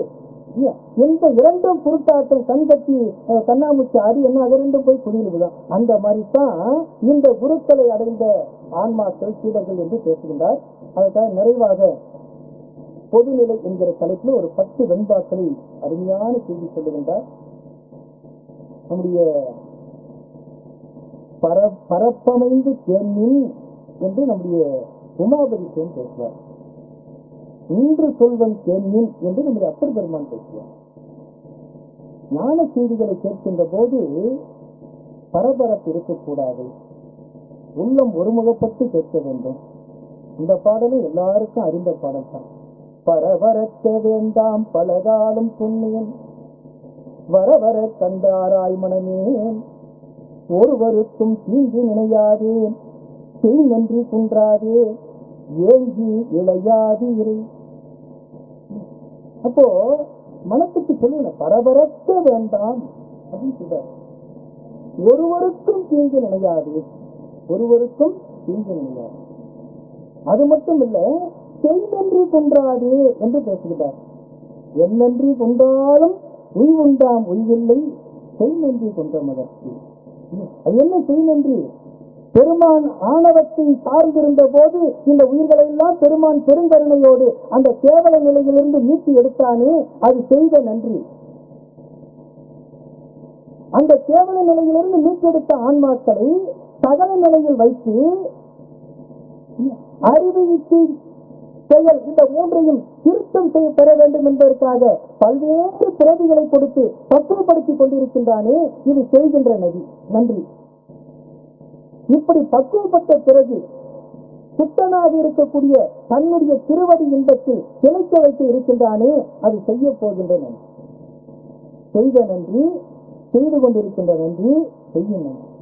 அப்ப கேவல நிலையிலிருந்து நம்மை மீட்டெடுத்திருக்கின்றான், சகல நிலையில வைத்து பக்குவப்படுத்திக் கொண்டிருக்கின்றான், சுத்த நிலையில் வைத்து பேரா இன்பத்தை நம்மை ஆழ்த்த இருக்கின்றான். அப்படிப்பட்ட பெருமானுக்கு நாம் நன்றி உடையவனாக இருக்க வேண்டும். அதைத்தான் இந்த ஆன்மாவுடைய முதற் கடமை என்று சொல்லி செய் நன்றி குன்றாதே என்று பேசுகின்றான். அப்படி அன்றே அவன் அரண் அணுக்கள் பாசங்கள் ஐந்தொழில்கள் நன்றிய சிவனும் நடுவனே சென்று அருளில் நிற்க சிலர் நீள் நரகில் பூதளத்தில் சொற்க திருப்பதின்னோ சொல் என்று பேசுகின்றார். இப்படி பெருமானுடைய திருவடியில் இருக்க வேண்டிய ஆன்மாக்கள் இந்த பாசங்களால் ஐந்தொழில்களை செய்யக்கூடிய இந்த உயிர்களுக்காக பெருமான் ஐந்தொழில்களை ஆற்றுகின்றான். அந்த ஐந்தொழில்களை பெருமான் ஆற்றுகின்ற போதும் அந்த ஐந்தொழிலுடைய அருமை உணராமல் அந்த அருளில் நிற்க சிலர் முற்படாமல் நீள் நரகில் அது மட்டும் இல்ல, நரகத்துக்கோ சொர்க்கத்துக்கோ போனால் திரும்ப எங்கதான் வரணும்? பூதளத்தில் பெறுகிறது. அந்த நிலை ஏன் இருக்கிறது என்று கேட்கிறார். சொல்லிட்டு ஆசையராய் பாசம் விடாய் ஆன சிவபூசை பண்ணாய் நேசமுடன் ஐந்தெழுத்தை நீ இணையாய் சிவனே தவிராய் திருமுறைகள் ஓதாய் மனமே உனக்கென்னவாய். இப்படி நம்முடைய உள்ளத்தை பார்த்து கேட்கிறோம். இப்ப இந்த மாதிரி நம்முடைய குருஞான சம்பந்தர் குறைகளை எல்லாம் தன்மேல் ஏற்றி தன்னுடைய மனத்துக்கு கேட்பது போல இப்படி கேட்டு இந்த ஆன்மா உய்தி பெற வேண்டும் என்று சொன்னால் குரு திருவருளை சார்ந்து திருவருள் உணர்த்துகின்ற வகையிலே அந்த ஐந்தெழுத்தை நெஞ்செழுத்தி பிடிக்க அந்த திருவருளே குருவாய் எழுந்தருளிய குருவினுடைய உபதேசத்தை அப்படியே உரைப்போடு நாம் ஒன்று இருந்து அதை பின்பற்றி வர எல்லாம் வல்ல அந்த திருவருள் பரம்பொருளுடைய திருவடி இன்பத்தில் கொண்டு போய் இந்த ஆன்மாவை சேர்க்கும். அந்த திருவடி இன்பம் தான் சிவபோகம். அந்த சிவபோகத்தினுடைய அனுபவம் இது என்று சொல்லி அந்த சாரத்தை நமக்கு இந்த குருஞான சம்பந்தர் எளிவந்த தன்மையோடு தாயினும் சாலப்பறிந்து நமக்கு தந்திருக்கின்றார்.